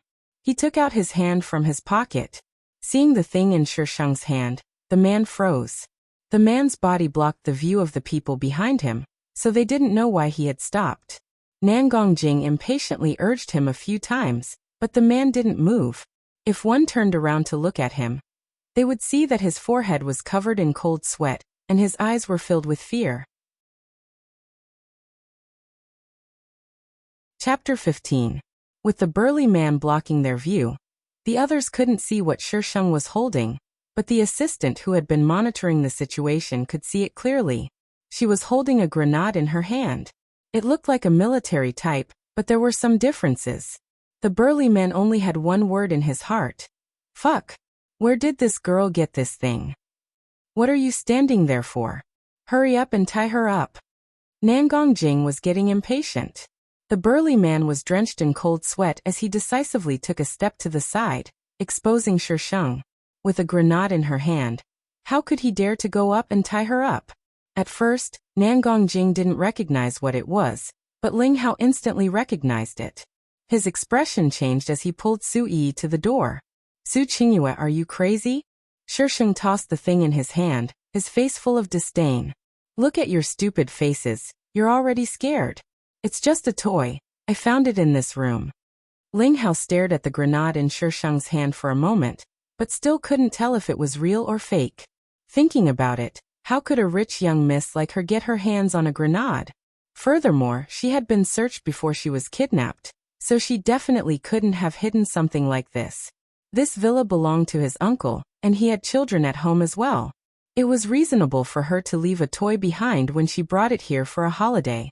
Su Qingyue, you're still trying to scare me even when you're at death's door. Tie her up, I'm going to teach her a lesson. Ling Hao ordered the burly man with a gloomy face. He then turned to Su Yi with a gentle expression. Yi, you go out first. The following scene was too bloody, so it was better if Yi didn't see it. Su Yi gritted her teeth and tugged at Nan Gongjing's sleeve, looking at him pitifully. Nan Gongjing's dark eyes swept over Sheng before he brought Su Yi out of the room. Before they left, Su Yi secretly threw a mocking and smug look at Sheng. So what if she lost her innocence? These two men still didn't treat her like a treasure. The burly man walked up to Sheng and took the grenade from her hand. When he held it in his hand, he felt that it was very real. The feel and weight of the grenade did not feel like a toy. The burly man could not help but take a few more glances at it. Sheng took advantage of the man's distraction to dash towards the window. She had already opened the window. Now that she had pushed it open, the man didn't even have time to react before Sheng had already jumped over the window. What a pity. I wanted to kill the three of you directly. Sheng jumped down after saying this. The moment the Sheng slipped from the man's hand, the grenade in his hand made a beep sound, followed by a violent explosion. The entire villa trembled, and the windows on the second floor were blown away. Cement splattered all over the place. There was a platform on the first floor. Sheng wouldn't be in any danger if he jumped down. The explosion wasn't very powerful and didn't affect Sheng. The bodyguards in the yard heard the explosion. They looked up and saw Sheng standing on the platform. Several of them rushed over directly, trying to catch Sheng. Sheng quickly jumped into the yard and threw out the grenade in his hand. The explosion sounded again. The bodyguards were blocked. Sheng took the opportunity to bypass them and ran out of the villa. Seeing Sheng run out, the assistant ordered the driver to drive the car over. Seeing the familiar car parked in front of him, Shisheng hesitated. His eyes changed rapidly several times, and then he opened the door and got in. There were only the driver and the assistant in the car. Shisheng had seen them before, so he was familiar with them. Miss Su. The assistant's face was full of shock, surprise, doubt, and all kinds of strange emotions. This Miss Su carried a bomb with her. It was too terrifying, wasn't it? Child Chu, I won't say that you are horrible anymore. Shisheng patted the dust off his clothes and looked at him calmly. You saw it. The assistant nodded with a stiff face. Then should I kill you to silence you? The assistant swallowed. Why did he feel that Miss Su's expression was exactly the same as Child Chu's when he wanted to deal with someone who offended him? I didn't see anything. The assistant changed his words instantly. The assistant sent Shisheng to the White Villa and ran out of Shisheng's sight as fast as he could. He wanted to live for a few more days. Shisheng pushed the door open and entered. Chu Tang was leaning on the sofa with his legs crossed on the coffee table. He was in a lazy posture. When he heard the sound, he turned his head slightly and a devilish smile appeared on his pretty face. Miss Su really surprised me. A girl carrying a bomb with her. How could it not be a surprise? Shisheng walked over to Chu Tang. It's my honor to surprise Mr. Chu. Chu Tang looked at Shisheng with interest for a few seconds. He leaned forward slightly and pointed the notebook in front of him at Shisheng. The image on the notebook was of the villa after the explosion. Ling Han seemed to have fainted from the explosion and was being carried to the car. Nangong Jing and Su Yi stood at the side. Su Yi's eyes were red while Nangong Jing patiently comforted her. Shisheng glanced at it and lost interest. He closed the notebook. Chu Tang's eyes darkened. His voice was still clear, but there was a hint of danger in it. You're letting them go just like that? Would you let someone who wanted to kill you go? Shisheng didn't answer but asked instead. Chu Tang seemed to have gotten the answer he wanted. The dangerous look in his eyes faded and was replaced by a smile. Shisheng silently cursed. This pervert wanted to kill I just now. Don't say that I'm paranoid. My instincts are never wrong. Why are you here? Shisheng pulled himself back from his thoughts. She had thought that it was a coincidence that this man was here. But after seeing the assistant outside and seeing the surveillance footage, she didn't think it was a coincidence. Miss Su, take a guess. Guess your uncle. Could it be that Mr. Chu has fallen in love with me and chased me out of jealousy after seeing me leave with Nangong Jing? You want me to guess? I'll disgust you to death. As expected, Chu Tang's smile faded a little. Miss Su, have you heard of an idiom? What idiom? Shisheng's heart was already on guard. Trouble comes from the mouth. Chu Tang's beautiful eyes slightly narrowed. A smile slowly crept onto his face, but it contained endless danger. An invisible pressure was emitted from his body, making it difficult for people to breathe. Shisheng retreated.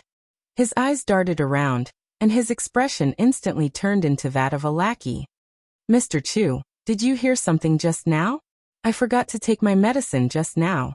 Mr. Chu, please don't hold it against a patient like me. What illness does Miss Su have? Shisheng was shy and timid. I have a disease called Mr. Chu's love syndrome. Mr. Chu is my medicine. Chu Tang. If it wasn't for the strange look in Chu Tang's eyes, Shisheng would have succeeded in flirting. The assistant and bodyguards hiding in the corner were all shocked. Miss Su is actually flirting with young Master Chu. Miss Su, let's all give you a like. No, 365 likes. Chapter 16.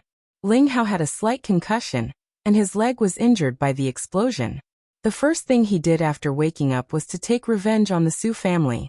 However, before he could do anything, the Ling Corporation was suddenly reported for illegal activities. There was sufficient evidence. Everything happened so quickly that the people in the Ling Corporation didn't even understand what was going on before they were suspended by the Judicial Department. The companies that worked with the Ling Corporation also stopped working with them overnight. The families that were on good terms with them all avoided them. The creditors even came to collect their debts. The Ling Corporation was isolated and helpless. They were in a desperate situation. It's not that I don't want to help you. If I help you, I'll be finished with you. This was what the Ling Corporation heard the most. People who had been through life and death situations told them that someone had threatened them with some bad news. If they didn't help, those things would be made public. Who didn't have bad news in this world? It might be difficult to destroy a company, but it wasn't difficult to ruin a person's reputation. At this time, the Nangong family wasn't any better. Nangongjung suddenly brought back an illegitimate child. The illegitimate child was only 1 year younger than Nangongjing. Back then, Nangongjung and Mrs. Nangong were married through a family alliance. That illegitimate child's mother was Nangongjing's true love. Nangongjung had already arranged for the illegitimate child to work in the branch company. After bringing him back, he let the illegitimate child work in the main company. Although it wasn't as good as Nangongjing, it was still an extremely important position. Nangongjing directly fell out with Nangongjung. However, Nangongjing still didn't have full control of the company. Some people who were unhappy with him directly stood on the illegitimate child's side. Both sides were in a power struggle. Nangongjing had lived a carefree life for more than 20 years. He had never felt so aggrieved. That illegitimate child had actually won over many people in the branch company. Once he entered the main company, he used flowery words to persuade a few people who didn't get along with him to support him. Big brother, I really have to thank you for giving me this opportunity to be the person in charge of this project. Don't worry, I'll do it well and won't let you down. The young man had a smile on his face. His voice was gentle as if they were biological brothers. Nangongjing clenched his fists. The veins on the back of his hands were bulging. His expression was dark. He was almost done with this project. In the end, because of a wrong decision, this illegitimate child took advantage of him. Don't call me big brother. It's disgusting. Nangongjing forced himself to calm down. He couldn't show weakness in front of his illegitimate son. The young man smiled. Big brother, we are related by blood. You can't deny that. When Nangongjing thought of Madame Nangong who had fallen ill at home, he couldn't hold back his anger. He directly threw a punch at the young man's face. Who the F***ck is related to you by blood? You're just an illegitimate child. How dare you be so arrogant in front of me? The news of their fight quickly spread throughout the company. Because the illegitimate son didn't fight back at all, and was beaten up by Nangongjing the whole time, the company's public opinion was biased towards the illegitimate son. Furthermore, the previously obscure annulment of the engagement was also dug out by others. Nangongjing slept with another woman, and was caught red-handed by his ex-fiancée, the eldest daughter of the Su family. The eldest daughter of the Su family couldn't take it anymore and proposed to cancel the engagement. If it wasn't for the illegitimate child incident, it wouldn't have been a big deal if it was brought up. But now that it had been dug up and people were adding fuel to the fire, the nature of the matter was completely different. Nangongjing's cheating partner was also dug out. How she used the eldest daughter of the Su family to get close to Nangongjing. How she had an ambiguous relationship with the Ling family's young master. And how she slept with someone at the cocktail party naturally couldn't be avoided. Everyone looked at Nangongjing as if they were looking at an idiot. A woman who had slept with another man was actually treated as a treasure by him. Nangongjing had endured a day of anger at the company. When he returned to the apartment and saw Su Yi's bashful and timid appearance, the scene of Su Yi being under someone else's body flashed across his mind. He took large strides towards Su Yi and pressed her against the table, causing the tableware on the table to fall to the ground. Jing, you're hurting me. Su Yi didn't notice that something was wrong with Nangongjing, and instead spoke coquettishly. The evil beast in Nangongjing's heart seemed to have awakened. His eyes were red as he tore off Su Yi's clothes. Su Yi sucked in a breath of cold air from the pain. She finally noticed that something was wrong with Nangongjing, and began to struggle with all her might. Jing, what's wrong with you? Stop! Jing, let go of me, let go of me. Su Yi's hands were bound by Nangongjing and she was sprawled on the table, unable to move at all. Unlike the gentle Nangongjing of the past, she had never been treated like this by him before. She was scared, but no matter how much she begged for mercy, Nangongjing didn't respond. Instead, his actions became more and more uncontrollable. When the two were done, Su Yi's body was covered in bruises. She hugged her body and curled up in a corner of the sofa. Her tear-stained little face was filled with fear. Nan Gongjing kept apologizing to her, telling her about his situation at the company and that he had gone crazy from anger. He wanted Su Yi to forgive him. "Yi, I promise I won't treat you like this again. I was wrong, please forgive me." Nan Gongjing apologized humbly. Although Su Yi was a little scared, when she thought of Nan Gongjing's current situation, her heart ached. She choked out, "You really scared me. I won't do it again." Nan Gongjing held Su Yi tightly in his arms and kept repeating this sentence. The two hugged for a while before rolling together again. This time, Nan Gongjing was much gentler, allowing Su Yi to completely relax. Jin Manlu, the city's biggest money-squandering establishment. The private room was luxuriously decorated, and the lighting was extremely dim. The people who came here were all here to relax and have fun. However, the man sitting in the private room was extremely uneasy. He kept looking around as if there was someone watching him. Just as his nerves were about to collapse, the door to the private room was pushed open. The light was too dim, so he could only vaguely see a woman at the door. She was tall and slender, wearing a well-tailored long dress that outlined her exquisite curves. Her figure was graceful. Pa! The room suddenly lit up. The woman at the door came in and closed the door. She walked with small steps to the opposite side of the man. Her appearance was exquisite, and she had a smile on her face. It was an extremely young woman. Her every movement was elegant and noble. Her eyes were extremely calm. Even when her face was full of smiles, there wasn't the slightest ripple in her eyes. The person who came was none other than Shisheng. "You're here." The man stood up trembling. It was obvious that he was afraid of Shisheng. "Is it done?" Shisheng gestured for the man to sit. The man sat down cautiously. His face was full of fear and nervousness. "It's done. According to your orders, the Ling family will have more and more trouble in the future. If Ling Hao didn't participate in her kidnapping, she wouldn't have dealt with the Ling family." Shisheng was never merciful to his enemies. Shisheng nodded and took out a file from his bag. "Everything is here. Remember, if I can find your weakness once, I can naturally find you a second time. You have to consider the consequences of betraying me." Asterisk. Good morning, Cherub. Today's update is so early. 484 is very surprised. La la la la.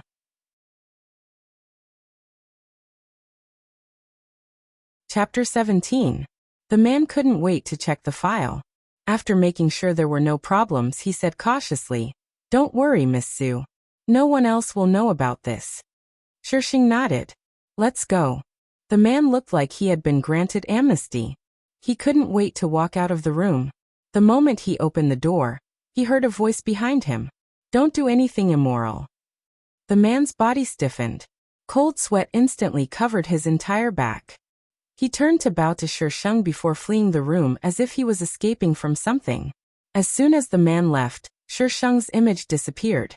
He was as soft as a kitten. There were too many scandals about the Ling family. She didn't need to do anything in the future. There were plenty of people who wanted the Ling family to fall. Host, according to the data scan, you don't have any hacking skills. This body doesn't have any hacking skills either. Can you explain where you got them? The scandals were all created by the host's hacking skills. When the system saw this, it was dumbfounded. The point store hadn't even been opened yet. Where did the host learn hacking skills? This host didn't conform to common sense. I was born with it. Can't I? Then how do you explain the bomb last time? I refuse to answer your question. Shisheng snorted. Don't you know how to read people's minds? Go ahead and read it. The host was getting more and more arrogant. After successfully silencing the system, Shisheng tidied up his clothes and left the room. The man had chosen this place. It was said that it was very private.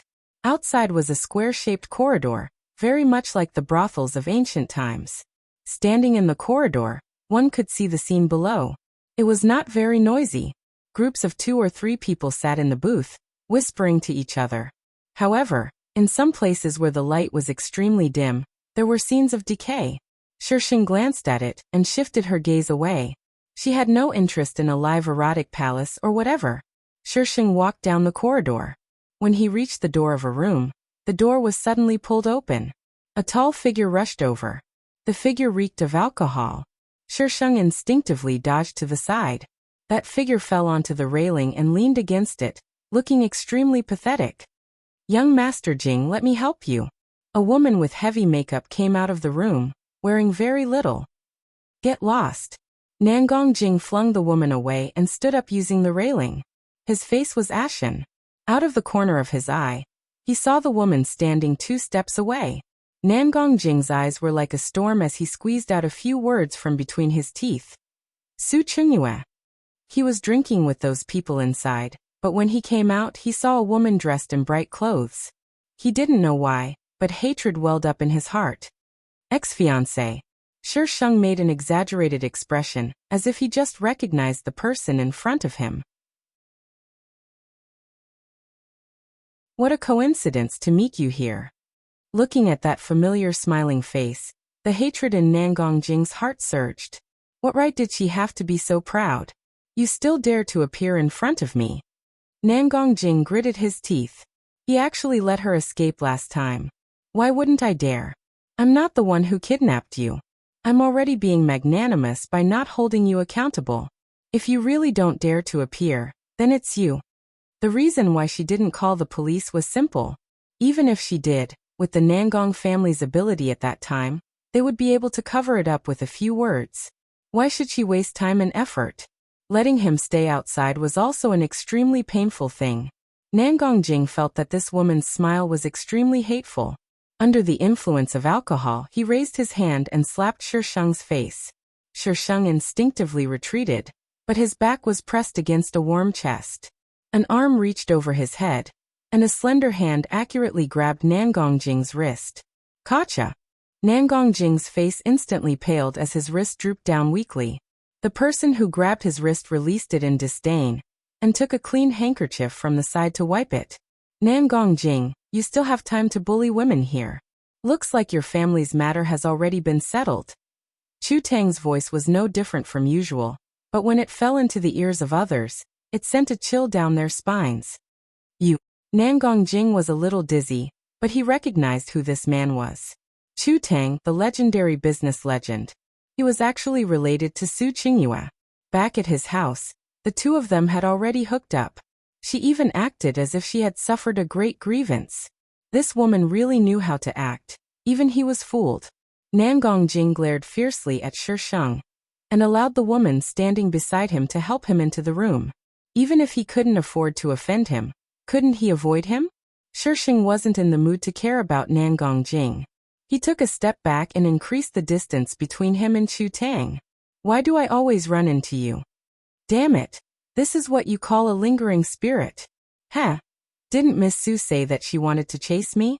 Chu Tang glanced sideways at Shisheng, observing the expression on his face. At this moment, she looked like a pet that had been fed food it didn't like, her face saying, "I don't want to see you." Back at the villa, it was this woman who had said word by word that she wanted to chase him. Forgetting about this, Shisheng's expression instantly changed. "Mr. Chu and I are fated to meet each other. How about Mr. Chu accept my pursuit?" Chu Tang laughed inwardly. He dared to bet all his assets that she definitely didn't like him. He didn't know what this woman was thinking, insisting on acting as if she liked him. It really made him curious. "Miss Su, aren't you going to show some sincerity? To have a woman of the same kind as him pursue him." Chu Tang felt that he should enjoy the feeling of being pursued. Shisheng really wanted to slap Chu Tang to death, but he forced a smile. Then what does Mr. Chu think would show sincerity? "Damn pervert, I'm already throwing myself at you and you still don't have sincerity? Why don't you ascend to the heavens? I'll give Miss Su a chance. Within 3 years, if Miss Su's net worth can reach 1/10 of mine, I'll accept Miss Su's pursuit. How about it?" "It's that simple?" Chu Tang smiled faintly but didn't say anything. The bodyguard beside him couldn't hold it in any longer.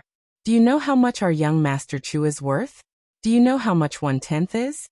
In 3 years, unless you sell off the Su family, who else can make that much money?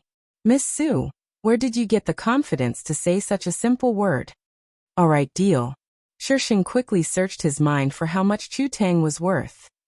There's an additional condition. Are you done? Shisheng exploded. Do you want to pursue me? Damn you, Shisheng warned himself in his heart to hold it in. Mr. Chu, please speak. Miss Su, in these 3 years you'll have to pursue me like a normal person. Why should I? System, are you sure this guy isn't here to cause trouble? F***ck, this pervert, even if I die, I won't be able to pursue him. The 2 bodyguards were stunned. They couldn't understand how rich people thought. Chapter 18. In the past year, she had been busy earning money and did not come to school. Naturally, she did not stay in the dormitory and did not have time to pay attention to the situation of her 2 roommates. She only remembered that the last time she went to the dormitory to collect her things, she heard An talking to someone on the phone.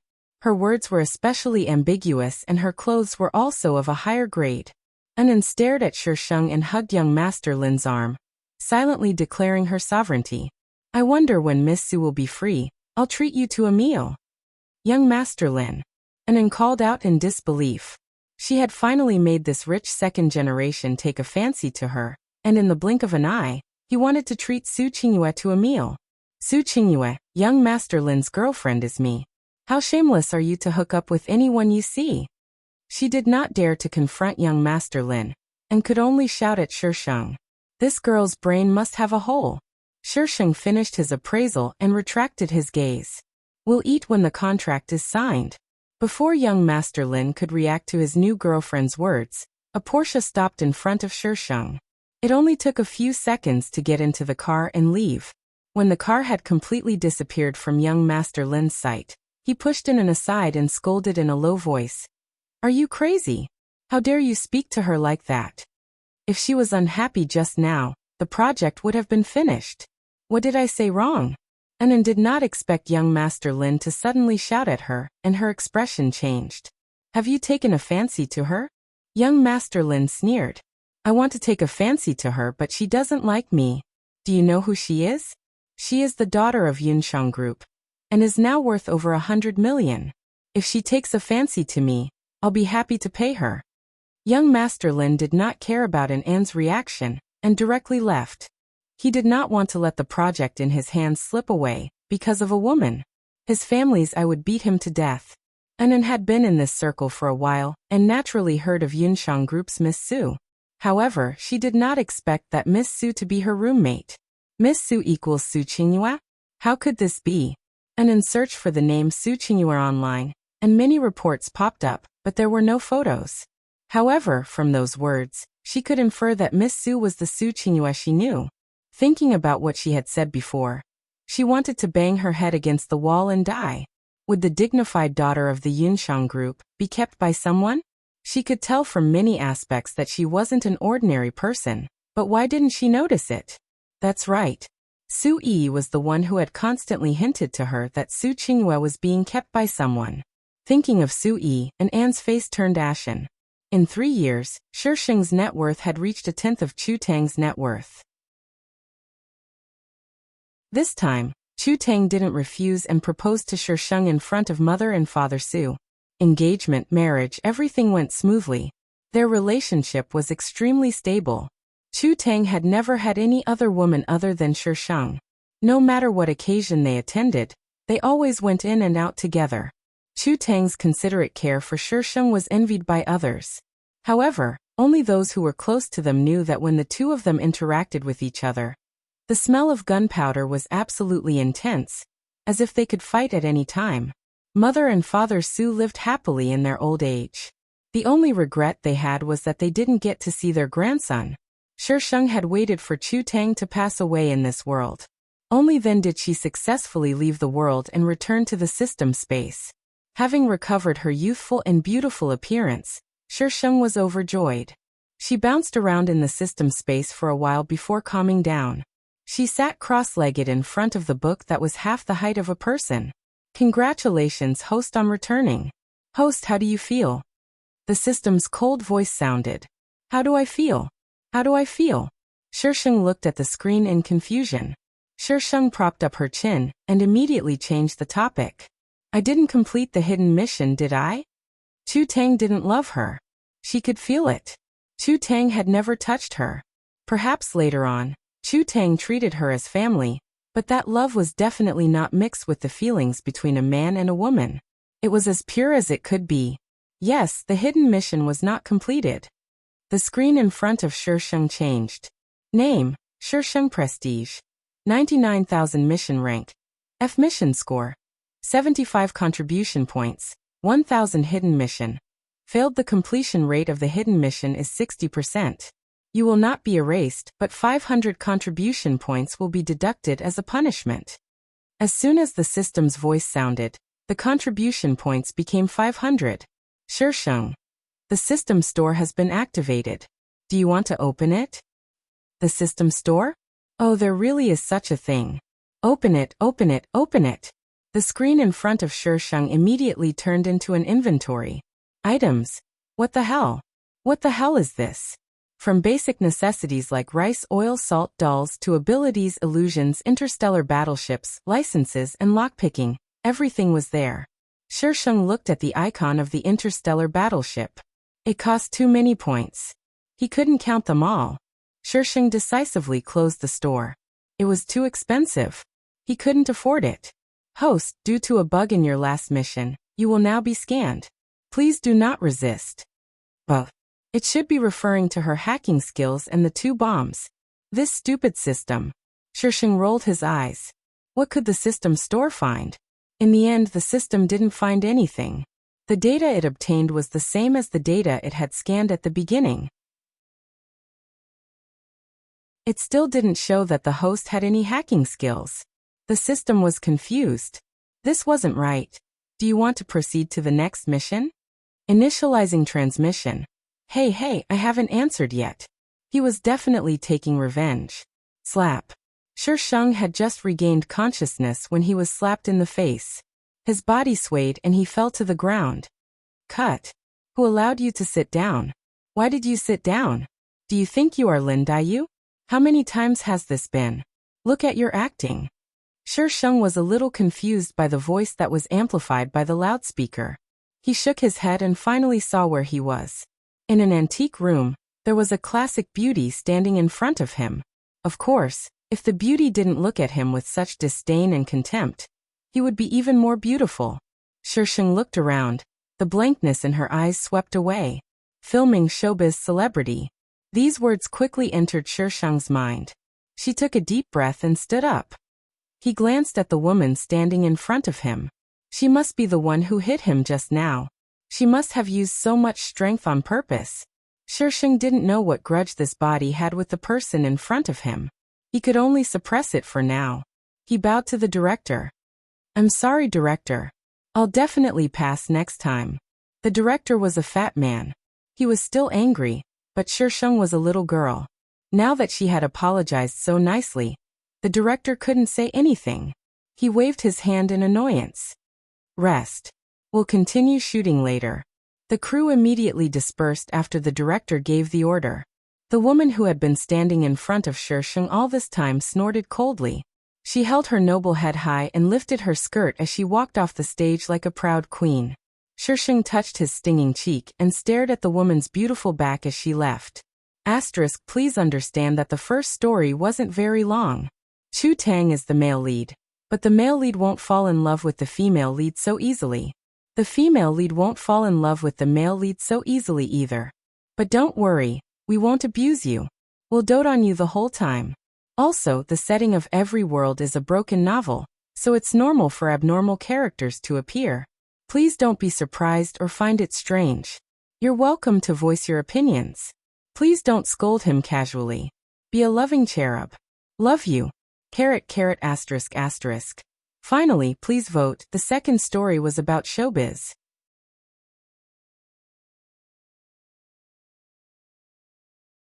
Chapter 19.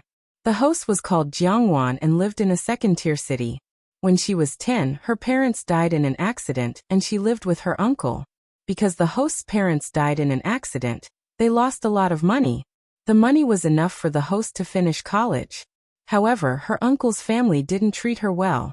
Not only was the money taken away by her uncle, she was also treated as a servant. They didn't even pay for her high school tuition. The original owner studied while working. She wanted to finish high school. But in her third year of high school, her uncle wanted to marry her to an old man in his 40s. The original owner didn't want her life to be ruined, so she ran away from her uncle's house.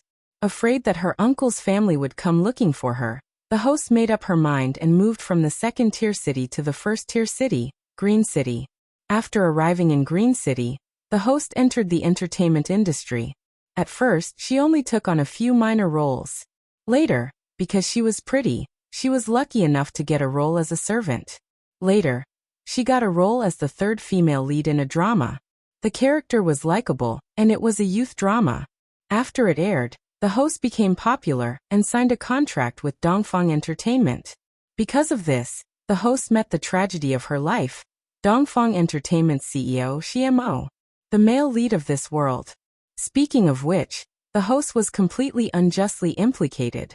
She was only used as a shield for the female lead. The female lead was called Xiaoman, and Xiemo knew each other since they were young. After graduating from high school, Xiaoman went abroad for no reason. Xiemo felt that Xiaoman went back on their promise. He changed from a warm man to a temperamental and overbearing CEO. But at this time, Xiaoman came back and entered the entertainment industry. When the two met for the first time, the original owner of the body happened to walk past them. Xiemo grabbed her and announced that she was his girlfriend. Xiaoman was so angry that she left. Xiemo also left the original owner of the body alone. The next day, Xiemo's assistant came looking for her and arranged the best manager and team. He was determined to make her famous. Xiemo's request was that whenever he needed the host to appear, she would be at his beck and call. Xiemo was a big boss while the host was a poor little star with no background. Plus, the host lived in other people's houses and was used to looking at people's faces. She developed an inferiority complex and didn't dare to disobey. She carefully stayed by Xiemo's side, not daring to have any extravagant hopes of liking Xiemo. Yes, in the original owner's heart, Xiemo was an unattainable god. Her love for him was as low as dust. And liking Xiemo was an extravagant hope. With Xiemo's protection on the surface, her path to stardom was definitely the smoothest during that period of time. However, following closely behind, there were still difficulties: ostracization, ridicule. In a place where Xiemo couldn't see, she suffered countless tortures. Xiemo's ultimate goal was to let the original host attract the attention of the novel's #1 evil female supporting character. And the original host had indeed succeeded. Under her cover, Xiemo and Xiaoman had already reconciled. Everyone's attention was on her, and by the time everyone came back to their senses, Xiaoman was already famous throughout the country. At the same time that Xiaoman became famous, the original owner was exposed as a drug addict. All kinds of unnecessary charges were placed on her head, and her identity information was publicized by netizens on the internet. Countless people were clamoring for her to get out of the entertainment industry and get out of the earth. The original host hid at home, not daring to go anywhere. However, she didn't think that her uncle's family would come knocking on her door and force her to give them money. The original host didn't have any savings at all. When she was protected by Xiemo, she appeared to be well off on the surface, but the contract she signed was the worst kind in the company, and the company took most of the money. She still had to spend her own money to learn all kinds of acting classes, bodybuilding classes, makeup and clothing. She had to pay for these things herself, so how could she take out the money? The original host didn't take the money, so her uncle's family slandered her even more on the internet. They accused her of things she didn't do, and forced the original host into a dead end. The only time the original host was ruthless was when she died. She collapsed in front of the media, leaving only one sentence: "The most evil thing in the world is the human heart. It can bring you to heaven overnight, but it can also send you to hell overnight." The original host had 3 wishes. The first was for her uncle's family to be punished. The second was for the female supporting character to have a taste of what she went through. The third was for her to stand at the peak of the entertainment industry. The original host's last wishes didn't have anything to do with the male and female leads. After Sheng accepted the plot, his chest felt stuffy, and it took him a while to get used to it. This body is a bit stupid. That was Shisheng's first reaction after accepting the plot. Then came his second reaction. This body must have been written by the author. As the female supporting character, this body didn't have any flaws. She was just a bit self-abased and weak, had a bunch of bad relatives, and had dreams. This kind of setting was more like the female lead's best friend. This kind of development path should be for the female lead to help the female supporting character deal with her bad relatives, change her personality, and then bring her along to show off. However, the author forcefully used this to highlight the male lead's protection and love for the female lead. It felt too out of place. Biological mothers were scary. Shisheng tidied herself up and walked out of the washroom. The staff had already started to walk back to their posts. She wasn't too late, and had just been protected by Xiemo. The show she was filming today was the second female lead role given to her by the manager Xiemo had assigned to her. This show was adapted from a novel, and the response after it was aired was average. The plot was lame, and there were no highlights. Because the people in the theater made things difficult for her, the original host's performance wasn't good. This show became a black mark for the original host, and it was said that she was the one who ruined the show. Shisheng ignored the director's angry roar, and asked the makeup artist to touch up his makeup to cover the swelling on his face. Cheese are so pretentious. Shisheng looked up at the person who spoke. It was the woman who had slapped her before, Lin Shanshan. This woman was an important character. In the million-word novel, she had written at least 500,000 words. She was the evil female supporting character in the early stages, and had made outstanding contributions to the cannon fodder of the villains. Lin Shanshan and the original host were both signed to Dongfang Entertainment. Lin Shanshan was the star of Dongfang Entertainment during this period of time. She originally wanted to recommend someone for the second female lead role, but the company arranged for the role to be given to the original host, so Lin Shanshan remembered the original host. Lin Shanshan, I'll remember this slap for you. Shisheng pointed at his covered face, his eyes flashing with malice. Lin Shanshan didn't know why, but she felt a chill run down her spine. Those eyes, which used to be filled with inferiority and cowardice, were now as dark as a wolf's. When Lin Shanshan came back to her senses, Shisheng had already left. Lin Shanshan touched her chest. When did this tch's eyes become so scary? She thinks she can scare me with just one look? Does she think I'm a pushover? The makeup artist beside her pretended not to hear Lin Shanshan's words. He packed up his things and left. Some cherub were confused as to why the female lead was so awesome. There's a reason why the female lead is awesome. It'll be written later. Just think of it as a cheat. Because the female lead is awesome, I didn't ask the system to give her a cheat. I won't say it's to better torture the system in the future. Don't doubt it, Chu Tang is the male lead. Of course, the name will be different. Just think of it as a hidden mission. Actually, this is a transformation plan between two scumbags. It's just a matter of who's more thorough. It takes time for the scumbags to fall in love with each other. They won't fall in love from the start. It's not torture, really not torture. The scumbag male and female lead are just in love with each other. It's my birthday today, I'll add more later.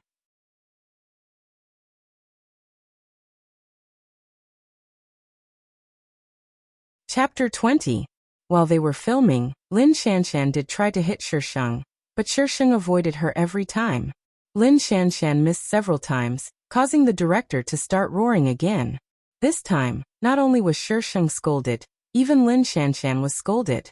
Shisheng wasn't afraid of being scolded, so she just treated it as if the director was farting. Do you guys still want to film or not? In this state, you won't be able to pass even if you shoot until tomorrow. Lin Shanshan's chest burned with a raging fire. This Jiangwan, she was going to teach her a lesson. After much difficulty, Lin Shanshan saw Shisheng go to the toilet and followed her in, pushing Shisheng from behind. Jiangwan, did you do that on purpose? Shisheng held onto the sink to prevent herself from falling. Her gaze darkened and she turned around to give her a slap. This slap is for you. Lin Shanshan was stunned by the slap. After a few seconds, She regained her senses and tried to grab Shisheng's hair. Shisheng was already on guard against her. She nimbly avoided her hand and went behind her. She pushed her forward and quickly left the toilet. Shisheng could be seen from many places. Lin Shanshan didn't dare to appear in that state, so Shisheng left with a swagger. By the time Lin Shanshan calmed herself down and came out, Shisheng was already gone. Lin Shanshan was about to explode from anger. But when she calmed down, she realized that something was wrong. Jiangwan was timid and weak. When she bullied her in the past, she had never dared to say a word. Why was she suddenly angry this time? After returning the slap, Shisheng didn't say anything to anyone and slipped away when no one was looking. If the director was angry, he could look for the manager that Mo had arranged for her. I'm not going to serve you. Since Mo was using her, she wasn't going to learn from the original owner and not use her. Shisheng found a card on her. She went to the bank and checked it. There was only 30,000 in it. In this industry, this amount of money wasn't enough. Earning money wasn't difficult for her, but 30,000 was a little, too little. It was impossible to earn money quickly in a short period of time. Just as Shisheng was thinking about life, her phone suddenly rang. Shisheng took out her phone and glanced at it. Her agent had rejected the call. The manager called a few times, but after being rejected, the assistant called instead. Reject, reject. When the phone rang again, Shisheng subconsciously rejected the call. After rejecting the call, he saw the name on the screen. Shisheng pursed his lips and fiercely sent a text message. I'm thinking about life. Don't King disturb I. Tell your people not to disturb I either. Then he decisively switched off his phone. After Shisheng had sorted out her thoughts, she slowly made her way back to her apartment.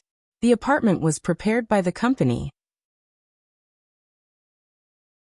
She used to live with other artists, but ever since Mo used her as a shield, she was given a separate apartment.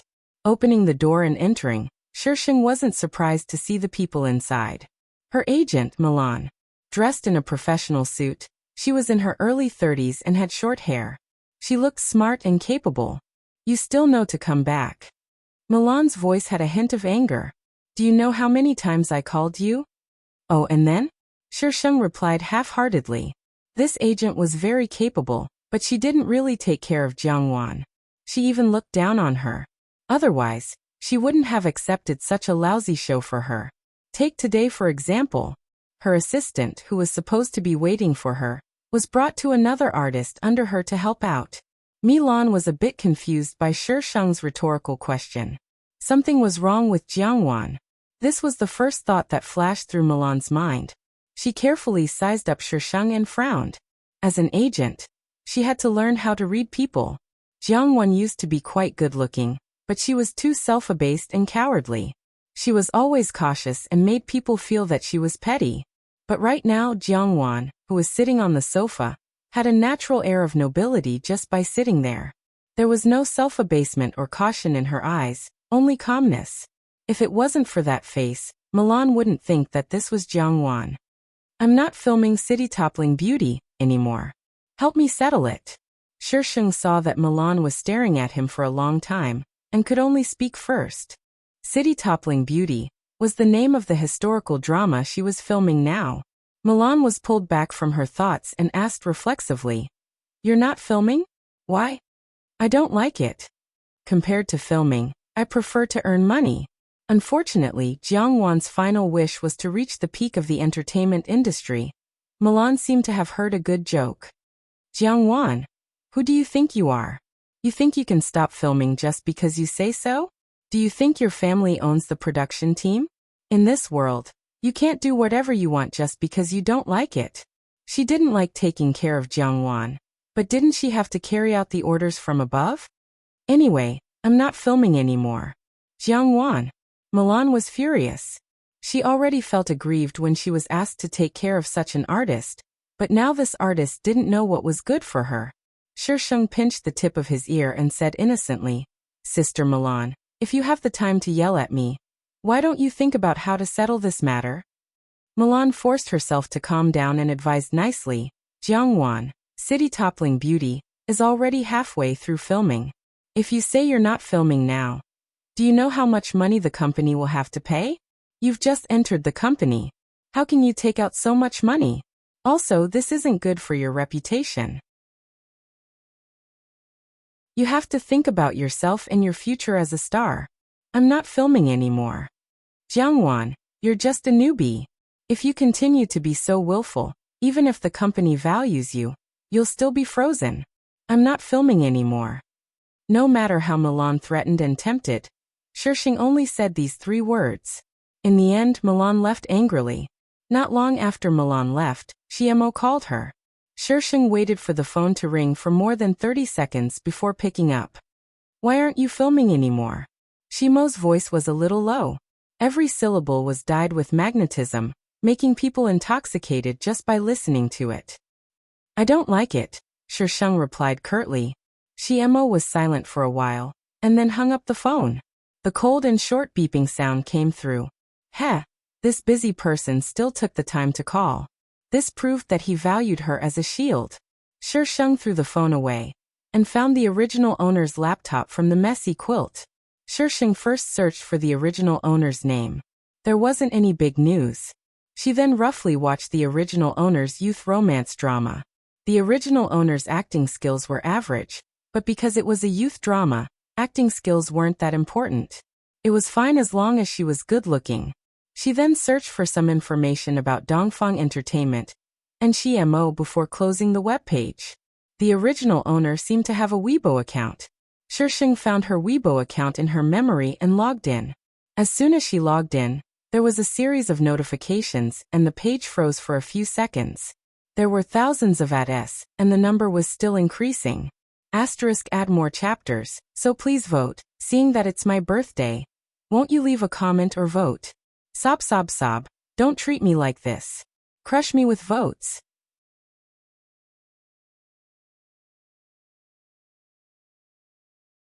Chapter 21. The original Weibo was posted by someone called Sleepy Kitty. The content was simple, a shocking scene from outside the drama. It was accompanied by a horrified emoji and a small video taken by a phone. The video was of Shisheng hitting Lin Shanshan in the toilet. The beginning and the end were cut out. Several influential Weibo users reposted it. Some netizens dug out the drama they were filming and matched the photos with the original novel. Soon, someone found the truth. Countless netizens started to at her Weibo and condemned her righteously. Lin Shanshan's fans flocked to the original Jiangwan's Weibo and scolded her harshly. How can there be such a vicious woman? When I saw her in the romance drama, I thought her acting was terrible. Now her character is so bad. Bullying our Shanshan. Jiangwan, get out of the entertainment industry. Slapping her face is necessary for the plot. Even if Goddess Shanshan really slapped you, it was for better effects. What right do you have to slap her back outside the drama? You can't even differentiate between the drama and the drama. What kind of actress are you? Jiangwan, get out of the entertainment industry. Newcomers nowadays don't respect their seniors. They have no quality at all. Decisively turn into haters. Jiangwan, apologize and get out of the entertainment industry. There were all kinds of nasty words. Cursing the whole family was a light punishment. These people hid behind the internet and didn't care about the truth. They started to talk nonsense with a little bit of truth that they thought was infallible. They could even help you fill in the background. In less than half an hour, #Jiangwan, apologize and get out of the entertainment industry hashtag was trending. More and more people flocked to her Weibo. The netizens' imaginations were infinite. Using Jiangwan's words, the most vicious thing in the world was the human heart. It could bring you to heaven overnight, and also send you to hell overnight. Shisheng didn't respond to the situation online. She knew that the more she responded, the happier these people would be. Moreover, the company was backing her up. Sure enough, Milan called very quickly. Her tone was stiff, and she was extremely unwilling to finish her request.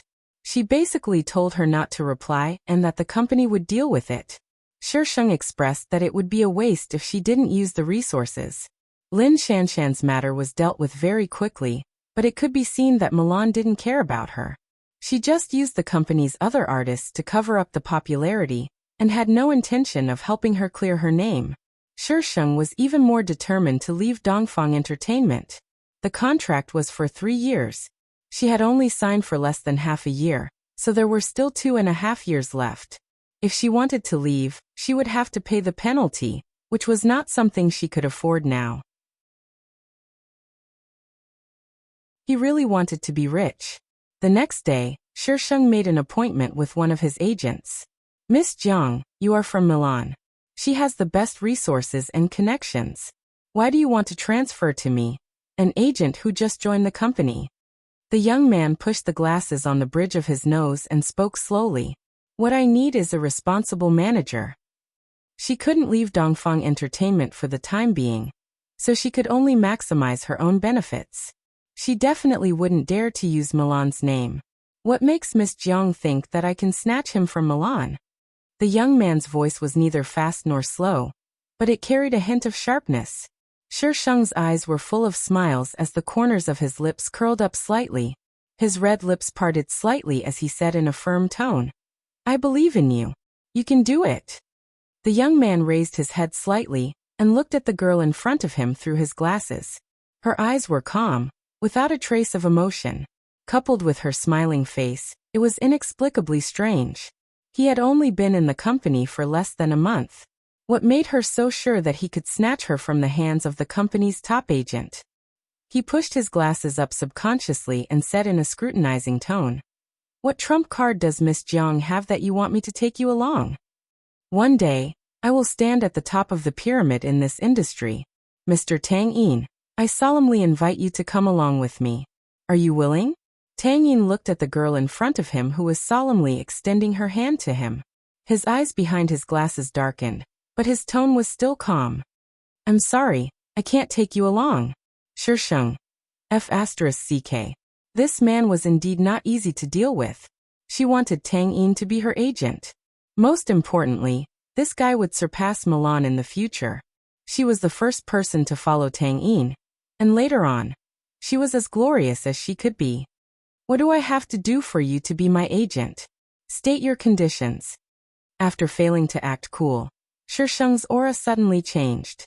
If Shisheng was previously a goddess, noble and elegant, then she was now a female gangster, full of mischief.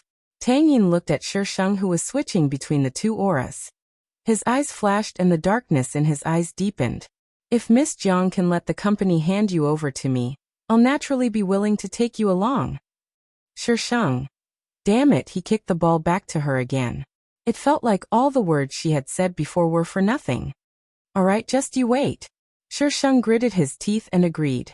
Since Tang Yin wasn't going to be her agent, she would definitely have to part ways with Milan. Tang Yin didn't have much hope.